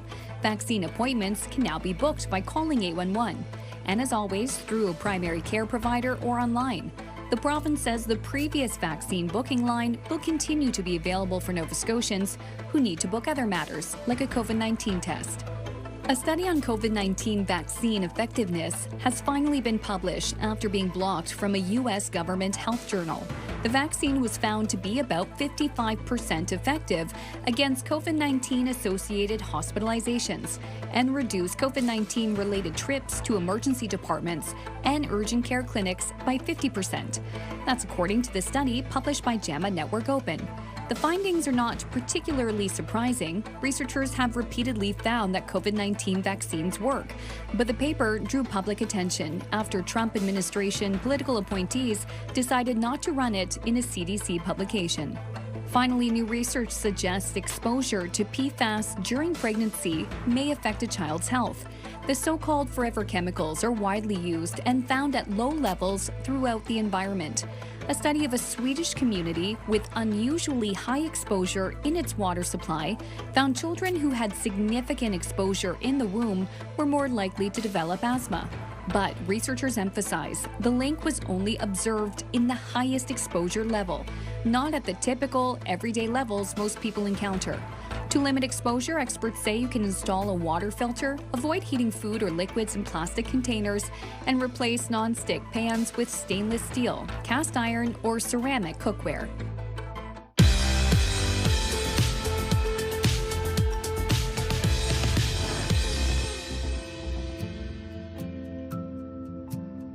And now we'd like to introduce you to the Maritimers who are marking milestones today. It's the 50th anniversary for Roger and Rosella Leger of Cap Pellet, New Brunswick. Happy anniversary! Fabulous costumes there. It is also a 60th anniversary for Bruce and Nancy Earl of Yarmouth. Congratulations. 60 years, congrats you two. And it's a 60th anniversary for Paul and Sue McCluskey of St. John. Look at them back in the day, 60 years ago on this very day. Gorgeous photo. I love the veil. Me too. To see your milestone again or to find out how to submit one, visit our website by scanning the QR code on your screen. And a reminder, milestones must be received 2 weeks in advance. And if you happen to be getting married today in New Brunswick, you may want to opt for a morning ceremony. We have some showers and thunder showers moving in by this afternoon. High today of 23 degrees.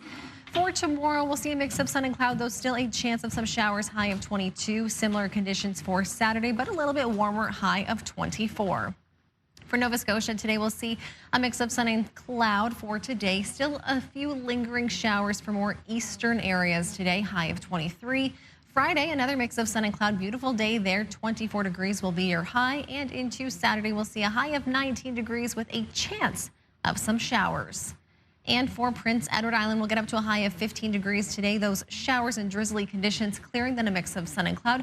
Tomorrow, still a chance of some showers with these unsettled conditions continuing into Saturday, high of 19 degrees. We'll take a short break. Stay with us. You're watching CTV Your Morning Atlantic.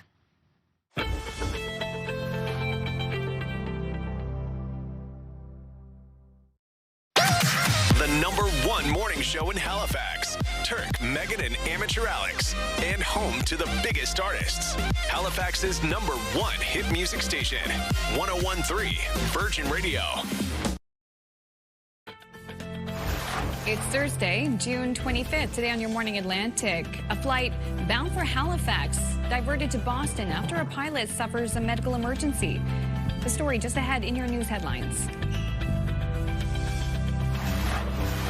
And helping young entrepreneurs succeed. We'll chat with the CEO of a nonprofit organization that offers financing, mentorship, and support.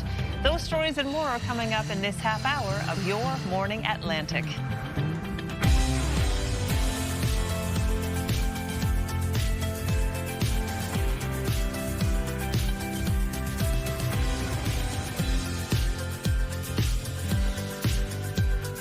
Good morning, Atlantic, Canada. It's already Thursday, just a few days left of school for students in Nova Scotia. It is the last day for students in Prince Edward Island. Students in New Brunswick already enjoying their first week of summer vacation.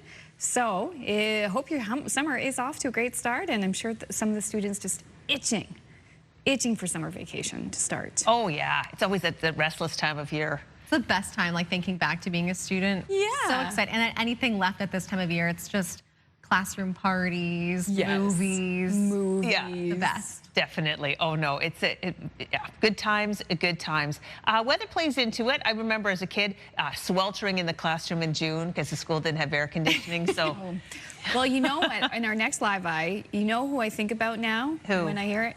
Parsboro. We're going to take a live look at Parsboro. Oh, Peter Harrison. Peter Harrison, our friend from Move Mornings, grew up in Parsboro. I'm sure he could tell us about the heat or lack thereof in the schools this time of year. Or, I mean, too much heat, I should say. To be fair, it's very beautiful in Parsboro. Absolutely. One of my favorite live eyes. And it's a beautiful start to the day there, too. We will see lots of sunshine. We'll see warm temperatures today. You shouldn't be sweltering there, but it will definitely be summery today. We'll see a mix of sun and cloud. We'll see those seasonal temperatures as well. In terms of precipitation this morning, still seeing some showers coming down through parts of Newfoundland. Otherwise, we're just seeing a relatively clear start to the day across much of the maritime portion of the region. Mild start to the day to 15 degrees in Halifax, 14 in Fredericton, 12 in Charlottetown, and 12 at this hour in St. John's. Those winds this morning have been on the light and variable side, and this will continue into the afternoon as well. We'll even see these calmer winds into Friday as well, so enjoy it while you can. In terms of any gusts, though, we aren't seeing any reported at this hour. For visibility, as we're seeing those fog patches continuing to clear, seeing good conditions across the region, still seeing a little bit of that reduced visibility through parts of Newfoundland, just with some showers coming down there. Otherwise, though, if you are getting ready to head out the door, it is looking good. That's a look at your forecast. Now we'll head over to Amanda for the news. Thank you, Stephanie. We have more details on yesterday's Halifax-bound flight from New Jersey that had to be diverted to Boston due to an emergency in the cockpit. ABC's Hannah Bata has details about the flight and another close call south of the border. New details on what passengers describe as terrifying moments as the pilot of this Air Canada flight from New Jersey suffered a medical episode in mid-air. Pilot is incapacitated. Aircraft is being flown by the co-pilot. It all started when the plane suddenly swerved.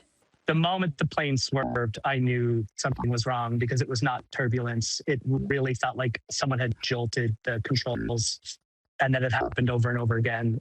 The pilot experiencing what witnesses describe as a seizure that lasted 40 minutes, though a diagnosis has not been confirmed.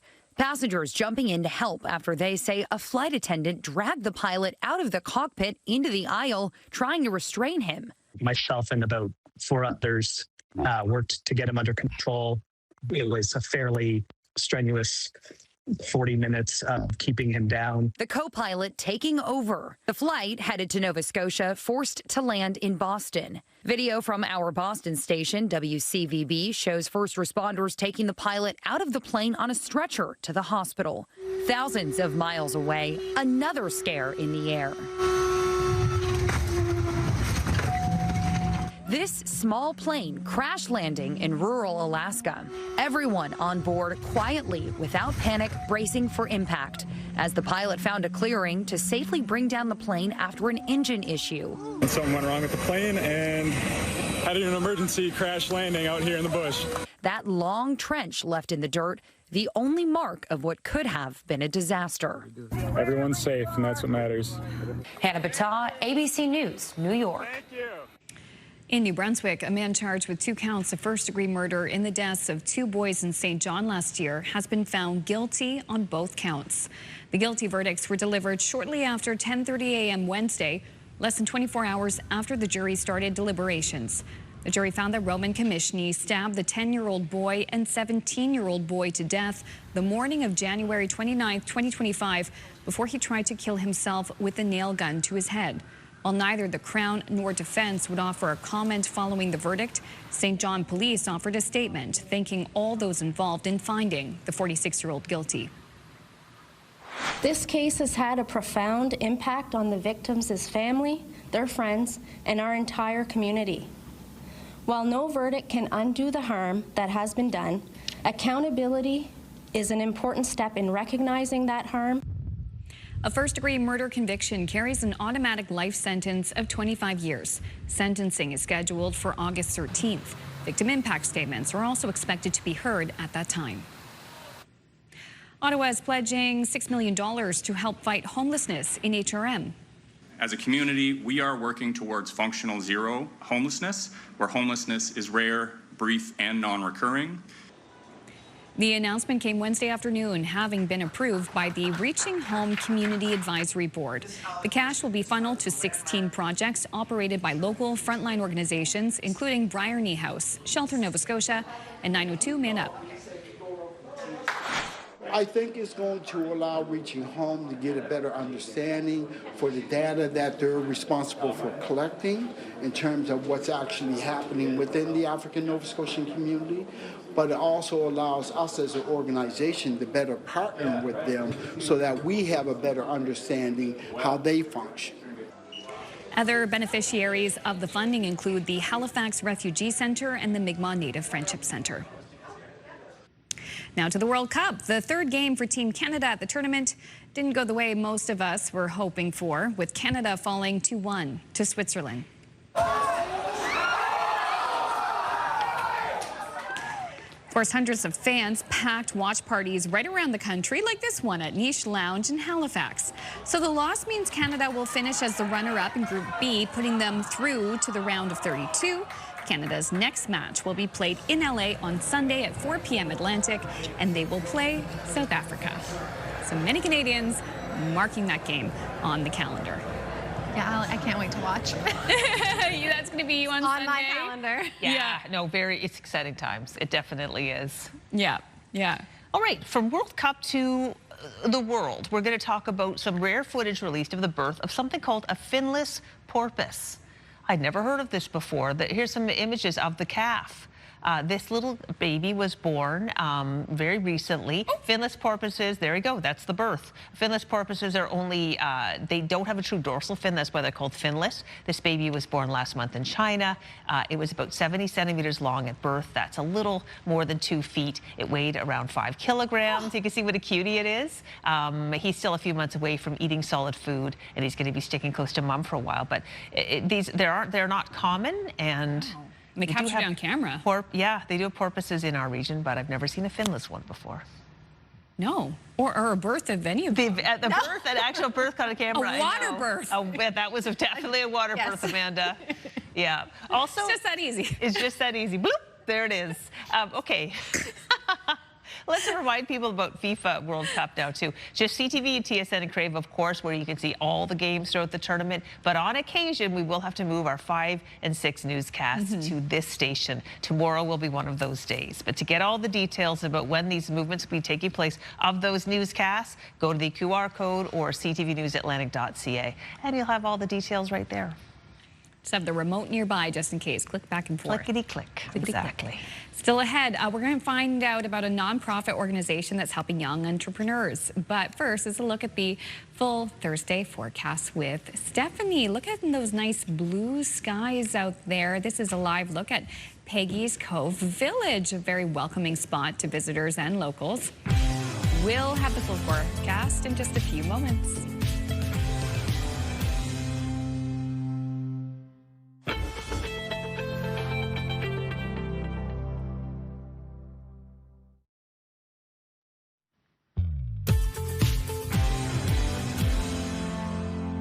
Welcome back to Your Morning Atlantic. It is 8:12 right now. Here's a live look this morning at Yarmouth, Nova Scotia, starting off with plenty of sunshine there. Very warm as well, 15 degrees to start the day.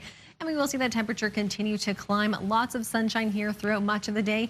We'll see a few clouds building later on in the afternoon, but still it will be a mix of sun and cloud for much of Nova Scotia for today, really.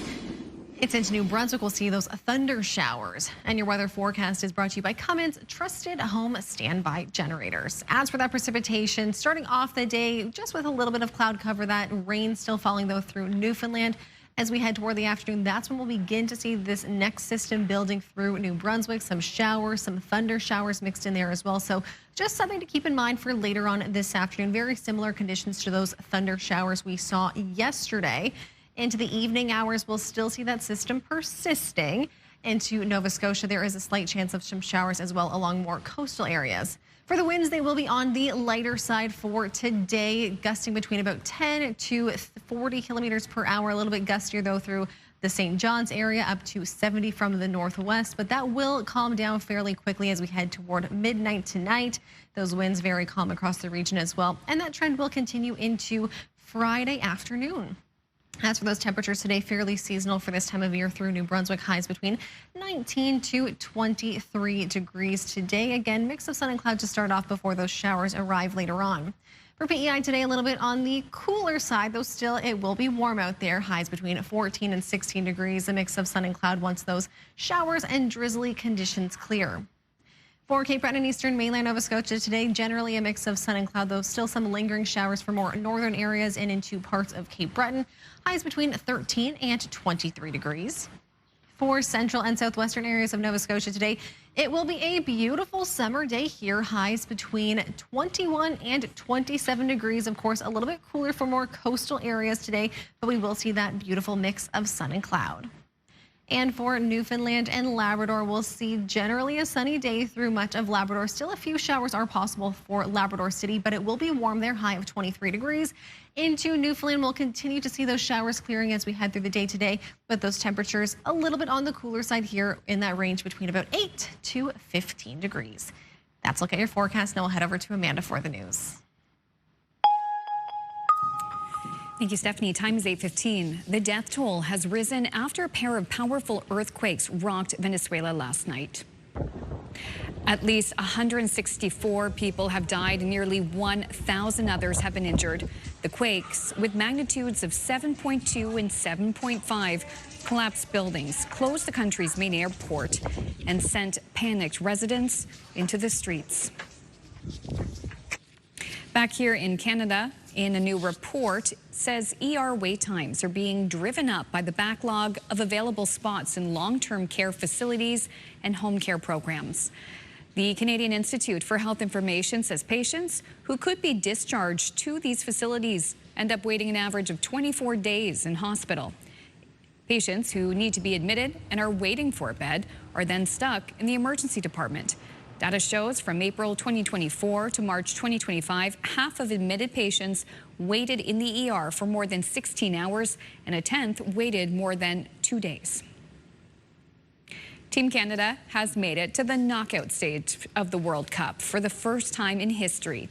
Fans say the men's soccer team has plenty to be proud of despite their 2-1 loss to Switzerland in Vancouver yesterday. CTV's Andrew Johnson reports. For what we now know was the last time a sea of red and white marched toward BC Place Stadium to watch the home team play the biggest game in its history. It's one of those things where it's like, yeah, I was there, and it's, you know, you look back on it, you can't believe it, that you were there. For a game that was already emotional well before kickoff, one injured Canadian Ismail Kone, who broke his leg against Qatar, was wheeled onto the pitch. In the first half, despite top-drawer chances on both sides, there was no scoring. But that changed quickly, less than a minute into the second, when Switzerland went ahead. And the Swiss added a second goal only 11 minutes later. I'm obviously disappointed that we go down 2 goals. I didn't think the start to either half was good. But Canada pushed back. Thomas David sent the Vancouver fans into hysterics. Canada now so close to the draw they needed to win the group and stay at home. The front, it's cleared away. But close is where it would end. The Swiss held on, leaving fans disappointed but proud. Boys put up a good fight. God, it was incredible. I think it showed that we can play with the big team. Canada's biggest star, the injured Alphonso Davies, did not play, despite coach Jesse Marsh indicating yesterday he was ready to go, which the coach admitted after the match was a ruse. And to be honest, Alfonso wasn't ready yet, so I was using him a little bit as a decoy. However, he will be ready next match. That next match in the round of 32 will be Sunday, days earlier than Canada would have played in Vancouver had they tied or won today. But still, what their head coach calls a massive opportunity to electrify the nation. They'll just be doing it from Los Angeles. A lot of fans right there behind Andrew. Okay, another break here on Your Morning Atlantic. When we return, Crystal will get details on a nonprofit that supports young entrepreneurs. That's coming up next.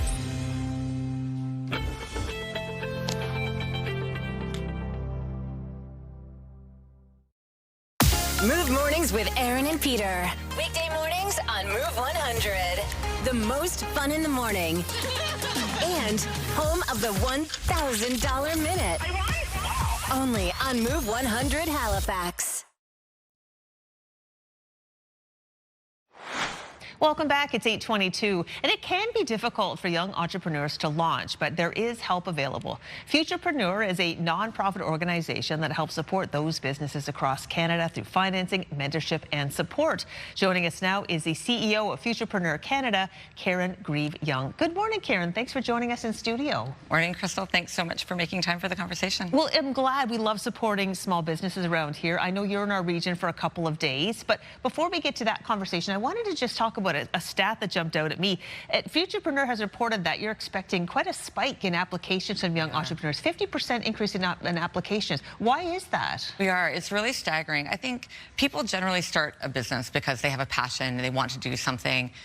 Also, they start a business because they don't see opportunity in traditional employment. And so what we're seeing is that the counter side of the statistics that you read about it being harder for young people to find a job is young people taking their future into their own hands and starting their own business, following their dreams and putting in the work. Yeah, for sure. You're in our region for a couple of days this week. What are you hearing from businesses you've spoken to in our region?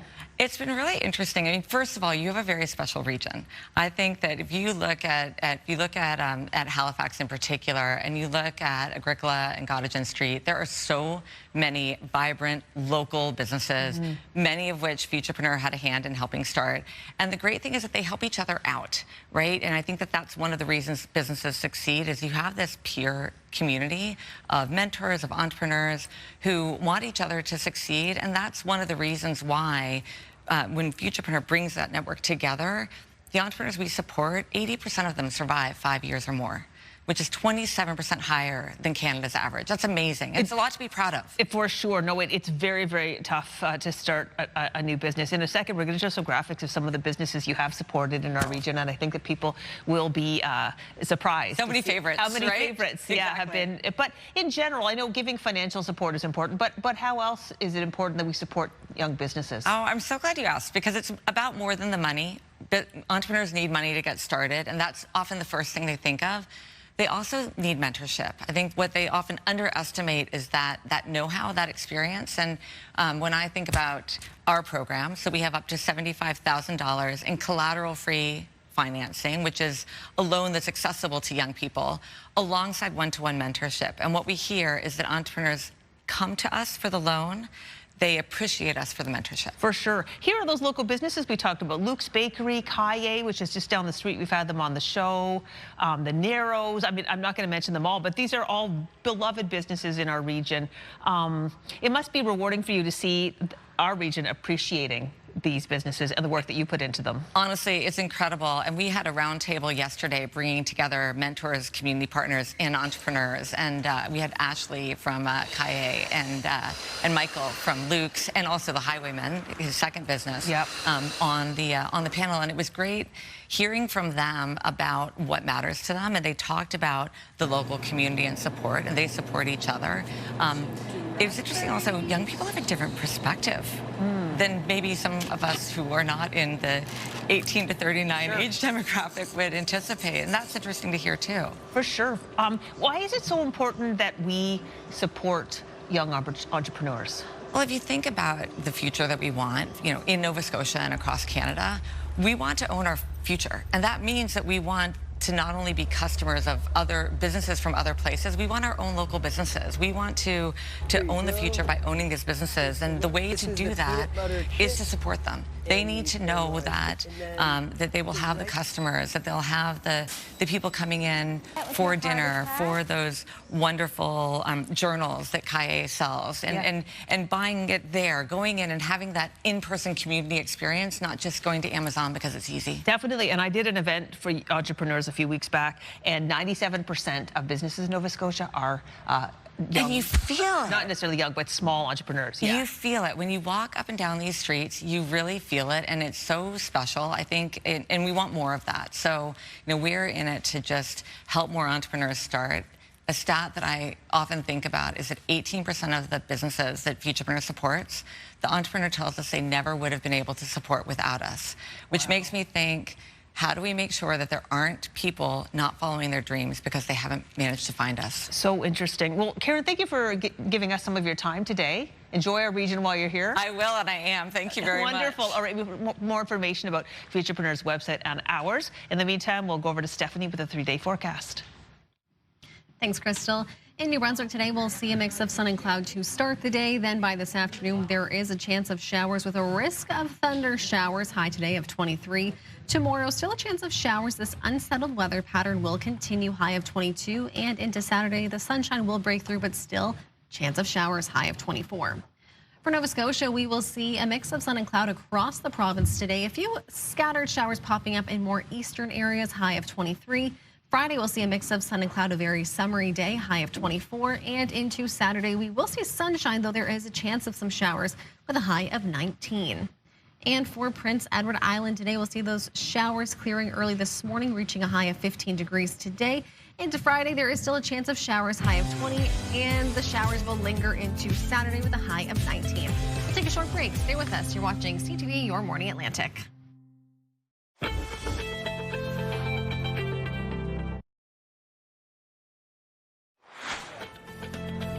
Still ahead, where there's smoke, there's delicious food. Our partners at Vintage Stove and Fireplace also carry top-of-the-line Traegers, and they'll be on the back deck cooking up a storm, and, well, during a storm.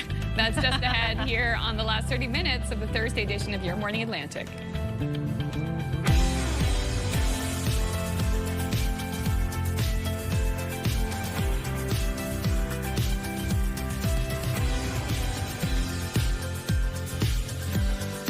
Good morning, and thanks for being with us on this Thursday today. And anytime I see any sort of grilling, barbecue, food like that, I'm reminded that several years ago my husband and I took our barbecue apart because a hurricane was coming, and we have a glass balcony. Oh. Never put it back together. Oh, no. It's been several years. So every summer it's like, we should really get that barbecue back out there. Where do you have it stored? We have a little storage unit. Oh my gosh. So it's just been sitting in there, taken apart for years. Oh my gosh. Like it was probably our first summer, the first hurricane we experienced. We're like, we don't want the barbecue smashing into the glass and falling off. Understandable. Well, it might be time to upgrade your unit, go to Vintage Stove. They have wonderful stuff. Wonderful stuff. They helped Suzette get this really beautiful, kind of almost commercial level pizza oven. They were ready to invest. So they got all arranged for everybody, whether you got the balcony or you've got the full commitment. I've heard good things about the Traeger. Suzette uses hers a lot. She loves it. And I'm going to give you a heads up that we did have a preview of some of the food. It's incredible. Yeah. Smoking. Smoking. It's like just injecting flavor into things. Like, what could be wrong with that? Nothing. Yum. Nothing is wrong with that. That's the answer. Any time of day, too, even 8:30 in the morning. Oh, yeah. Listen, we've been up since 3:34. Like, bring it on. It's 3. lunchtime. Yeah, 3 o'clock actually is when my alarm went off this morning. So I'm ready for a barbecued side of beef or whatnot. Yeah. You know what? It's pretty good weather depending on where you are in the region today. Maybe if you're in New Brunswick, not quite a barbecue night there, unless you're a little brave, but there's some thunder showers moving in. For Summerside today, though, starting off, we have been seeing some showery, drizzly conditions that will continue, though, to clear as we head through the day today. And the sunshine will eventually break through, but temperatures through PEI today will be a little bit on the cooler side for today. Still seeing those showers as well through Newfoundland this morning. In terms of those temperatures, 16 right now in Halifax and in Fredericton, 12 in Charlottetown, and 12 as well at this hour in St. John's. As for those winds, they have been very light this morning, and they will stay light as we head through the day today on the variable side as well. So not really changing the temperature much at all for today. Just a few gusts reported from the north at 30 in Charlottetown and from the west at 41 in Sydney. As for that visibility, it has been pretty good across the region for much of the day already today. We have been seeing some reduced conditions just with those fog patches that were there earlier this morning and with some shower activity as well. But if you are getting ready to head out the door, it is looking quite good across the region. That's a look at your forecast, and we'll head over to Amanda for the news. Thank you, Stephanie. There was an unscheduled stop Wednesday for passengers on an Air Canada flight from Newark, New Jersey to Halifax. The flight diverted and the first officer landed in Boston when the pilot suffered a medical emergency. He was helped off the aircraft and taken to hospital after the plane touched down. There is no word on his condition this morning. Air Canada says there were 61 passengers on board the plane at the time. At last report, they were rebooked and scheduled for a later arrival in Halifax. A man charged with 2 counts of first-degree murder in the deaths of 2 boys in St. John last year has been found guilty on both counts. The guilty verdicts were delivered shortly after 10:30 a.m. Wednesday, less than 24 hours after the jury started deliberations. The jury found that Roman Commissioner stabbed the 10-year-old boy and 17-year-old boy to death the morning of January 29, 2025, before he tried to kill himself with a nail gun to his head. While neither the Crown nor defense would offer a comment following the verdict, St. John police offered a statement thanking all those involved in finding the 46-year-old guilty. This case has had a profound impact on the victims' family, their friends, and our entire community. While no verdict can undo the harm that has been done, accountability is an important step in recognizing that harm. A first-degree murder conviction carries an automatic life sentence of 25 years. Sentencing is scheduled for August 13th. Victim impact statements are also expected to be heard at that time. The New Brunswick government is keeping its rent cap through next year. It means increases are limited to no more than 3%. We see a long-term place in this province for a rent cap. Renters have said overwhelmingly, New Brunswickers have said overwhelmingly, that they want that predictability and stability out of the rent, the single biggest part of their monthly budget. The 3% rent cap has been in effect since February 2025. Provincial Housing Minister David Hickey says the province is keeping the cap in place to maintain market stability.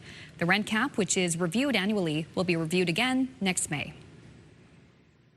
June is Men's Health Month, a time to focus on wellness, prevention, and an overall healthier lifestyle.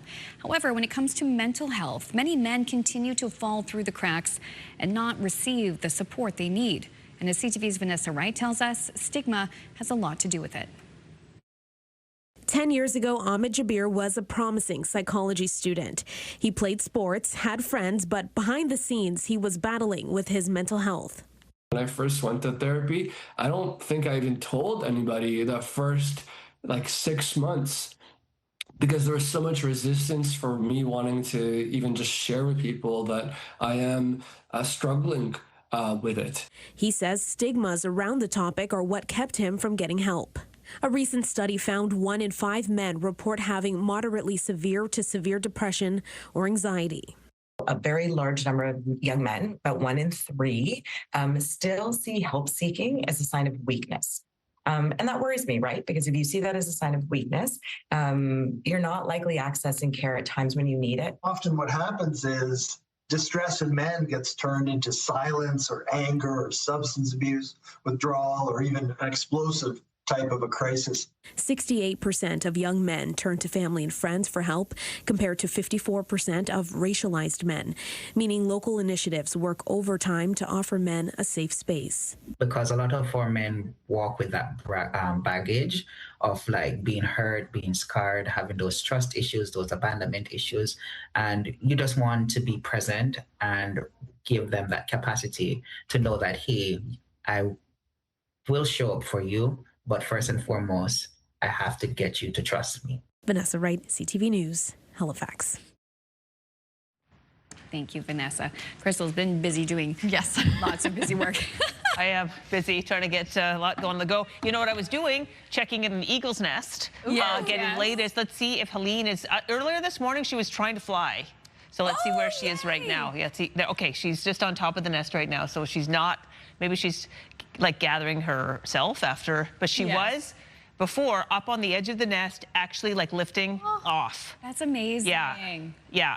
So it's with this nest cam, it's great to have it up all the time because it's ever changing and you know, you just capture the moment. Yes. If you go to the Facebook page for the Port Moreton Wildlife Society, though, they take little snippets. They'll have the fledgling happening. So you can see that, but she's getting so big. She's beautiful. She's gorgeous. And yeah, growing into those big talons that she had. Well, they were very funny when they were. When she was, I don't know what it is about baby birds, but their feet seem to grow first, and it's just so funny. They're all foot.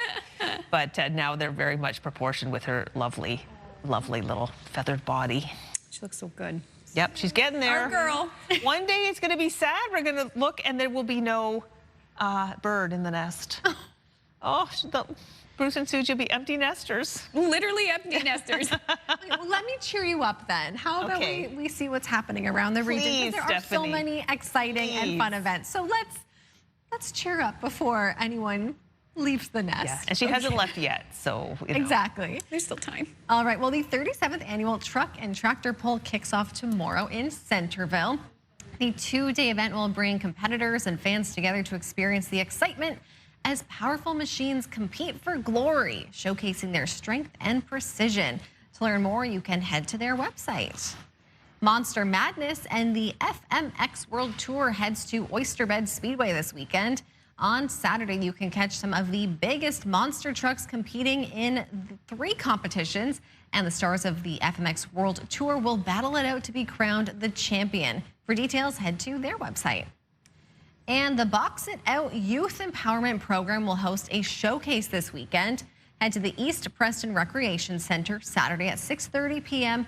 to watch students display the new skills learned through the sport. And to learn more, you can head to their website. Now, if you have any upcoming events, make sure to let us know. You can email them to us at yourmorningatlantic@ctv.ca. Thank you, Stephanie. And still ahead, Steph has one last look at the Thursday forecast. And then we've saved the tastiest for last. We're heading out to the back deck to check out just how versatile a Traeger grill can be. Please stay with us. Your Morning Atlantic. We'll be back in just a few moments.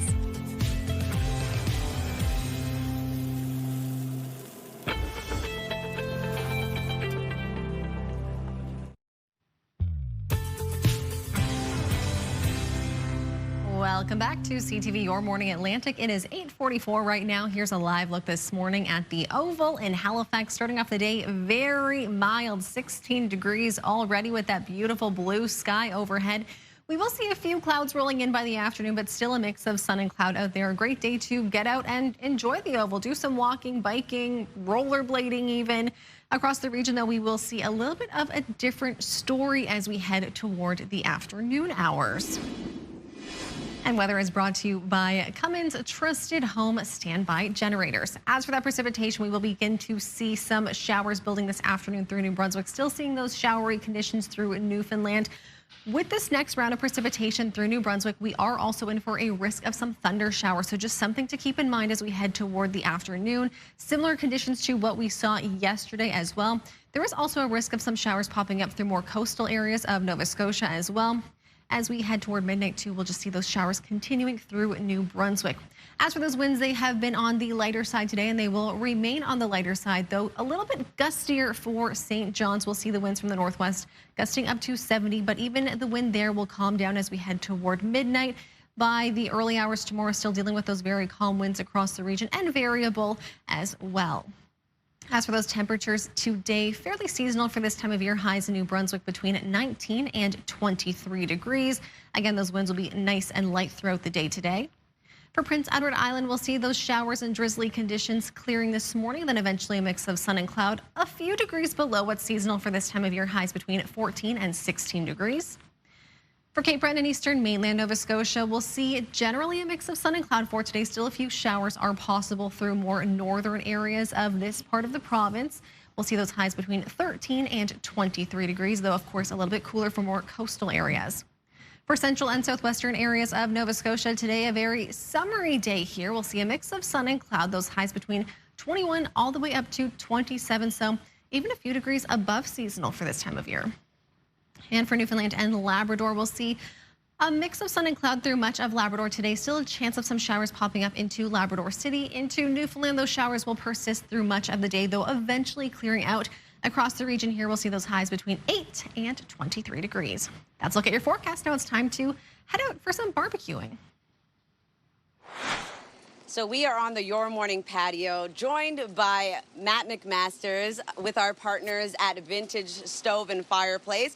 Also his grilling partner in crime, Kevin, is here joining us. We're excited to talk about Traegers for our Traeger tailgate time, but we're also going to be talking about a big rodeo that's coming up, so I'm super excited. I don't know what Traegers are. Can you let me know what that is and what it does? So Traeger's a wood pellet grill. So with a wood pellet grill, you can bake, broil, you can barbecue, you can do everything on there. So, you know, our favorite things are smoking brisket and tri-tips and, you know, just big chunks of meat. Absolutely. Well, it sounds right up my alley. It smells incredible. So with a Traeger, if someone's interested in getting one, what should they be looking out for in specific terms of a Traeger? They can get a hold of us at Vintage, and then I can explain, you know, it's just, I ask a lot of questions. The questions help, and then there's multiple models, so you want to, you know, get the person into a model that works for them. A lot of people are upgrading to a Traeger and kind of getting rid of just the old-fashioned barbecue. Why do you think that is? You can do multiple things on there, so they're very versatile to do multiple things. So, like my barbecue now, I use it a lot for the high temperature cooks. But other than that, I use my Traeger for smoking and everything else. So I always tell people when they're new into it, treat it like a convection oven. It's very easy. Set your temperature. If you want to do a lasagna, throw it on, and then once you get good at the basics, then you go out from there, and then you start exploring out doing brisket, and next thing you know, they're cooking everything they can think of on there. Oh my gosh, this sounds incredible. Okay, so what are you guys making today for us? So for today, Kevin's got some tri-tips on our R1885. We got some smoked cream cheese on the Ranger down here, and we got a boatload of wings on the Woodridge Pro. Okay, all right, let's get into it. And while we're doing that, Kevin, can you tell us about the rodeo that's coming up? Absolutely. Okay. We've got the Cape Breton Pro Rodeo coming up September 24th through the 27th up in Sydney, Nova Scotia. Awesome. It'll be held at Center 200. It's a great facility up there. Paul McDonald and the team. We've been working with them for the last little while on that. Tickets are on sale at Ticketmaster.ca now, and it's going to be a phenomenal event. So. Well, I love Sydney. I love a good rodeo, and it sounds like a great time. Yeah. You guys were telling me that sometimes you like to cook things up in the background. Yeah, we have a little compound set up where Matt and the team come in with the Traegers, and we feed, you know, the local law enforcement and public communications teams, and all the ones that kind of help us out through the event, and our staff. So it's an evolution of rodeo, concerts, and food. Oh my goodness, a win-win-win. All right, so you made some wings here. You also said there's something down here in the other Traeger. What is it? That's smoked cream cheese down there. So this cream cheese? I'm going to do wings 3 ways. So we got dry. Okay. And I'm going to sauce one with whiskey bent drunken pineapple and one with Smoky Mountain by Blues Hog. Yeah. All right. I'm so excited to try it. Thank you. You made a lot of wings. Oh yeah. Well, everybody wants to eat them, so. It's true. Here at the studio, we love to eat, so we're excited. On here we have the Whiskey Bench Pecanary Rub, which is a pecan with a cherry. And then now I'm going to put Raspberry Chipotle by Blues Hog. Okay. I'm excited, guys. It will be pretty hot, too. Oh, my goodness. We have 2 tri-tips on here, and those tri-tips are rubbed with the Whiskey Bent the Fix and Whiskey Bent the Rocks. So okay. you can open up there, Kevin. Ooh. So I got this Traeger over here cranked up. So we smoke them on here to put the flavor in, and we're moving them to the other grill. Usually you'll let them rest 10 minutes, but we're just gonna reverse sear them right away. All right. Oh, that looks good. And how long does it usually take to make? You're about an hour and a half, give or take, to do a couple tri-tips. Okay, not bad. So here's a dry wing for you to test out here. Okay, I'm excited. So the rub on these guys is everyone's favorite rub, which is Honey Hog by Meat Church. Okay.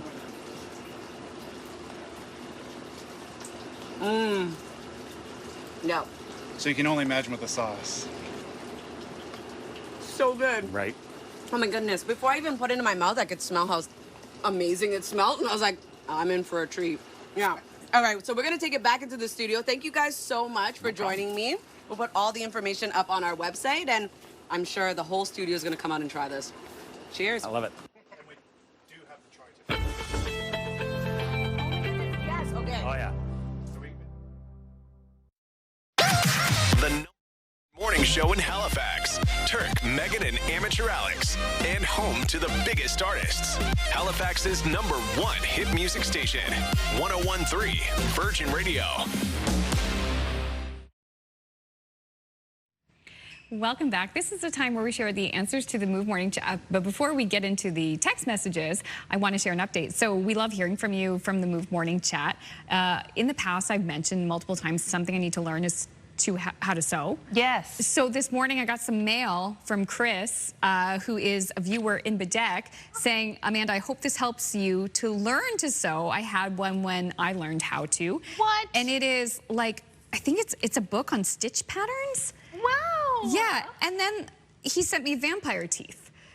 Okay. No, I don't know. This obviously is something that goes around your finger maybe when you're learning to sew. I don't know what this is. Maybe it's kind of a thimble to prevent the needle. Yeah, so when you're stitching, that's actually really useful. I'm going to take one. No, I'm joking. It is really useful so when you're putting it, like you don't poke yourself. Yeah, that's lazy awesome. daisy stitch. Okay, so now I really got to learn. Yes, pressure's what on. A beautiful gift. That's so nice. How so nice. Thank you so much, Chris. And okay, now I really got to learn.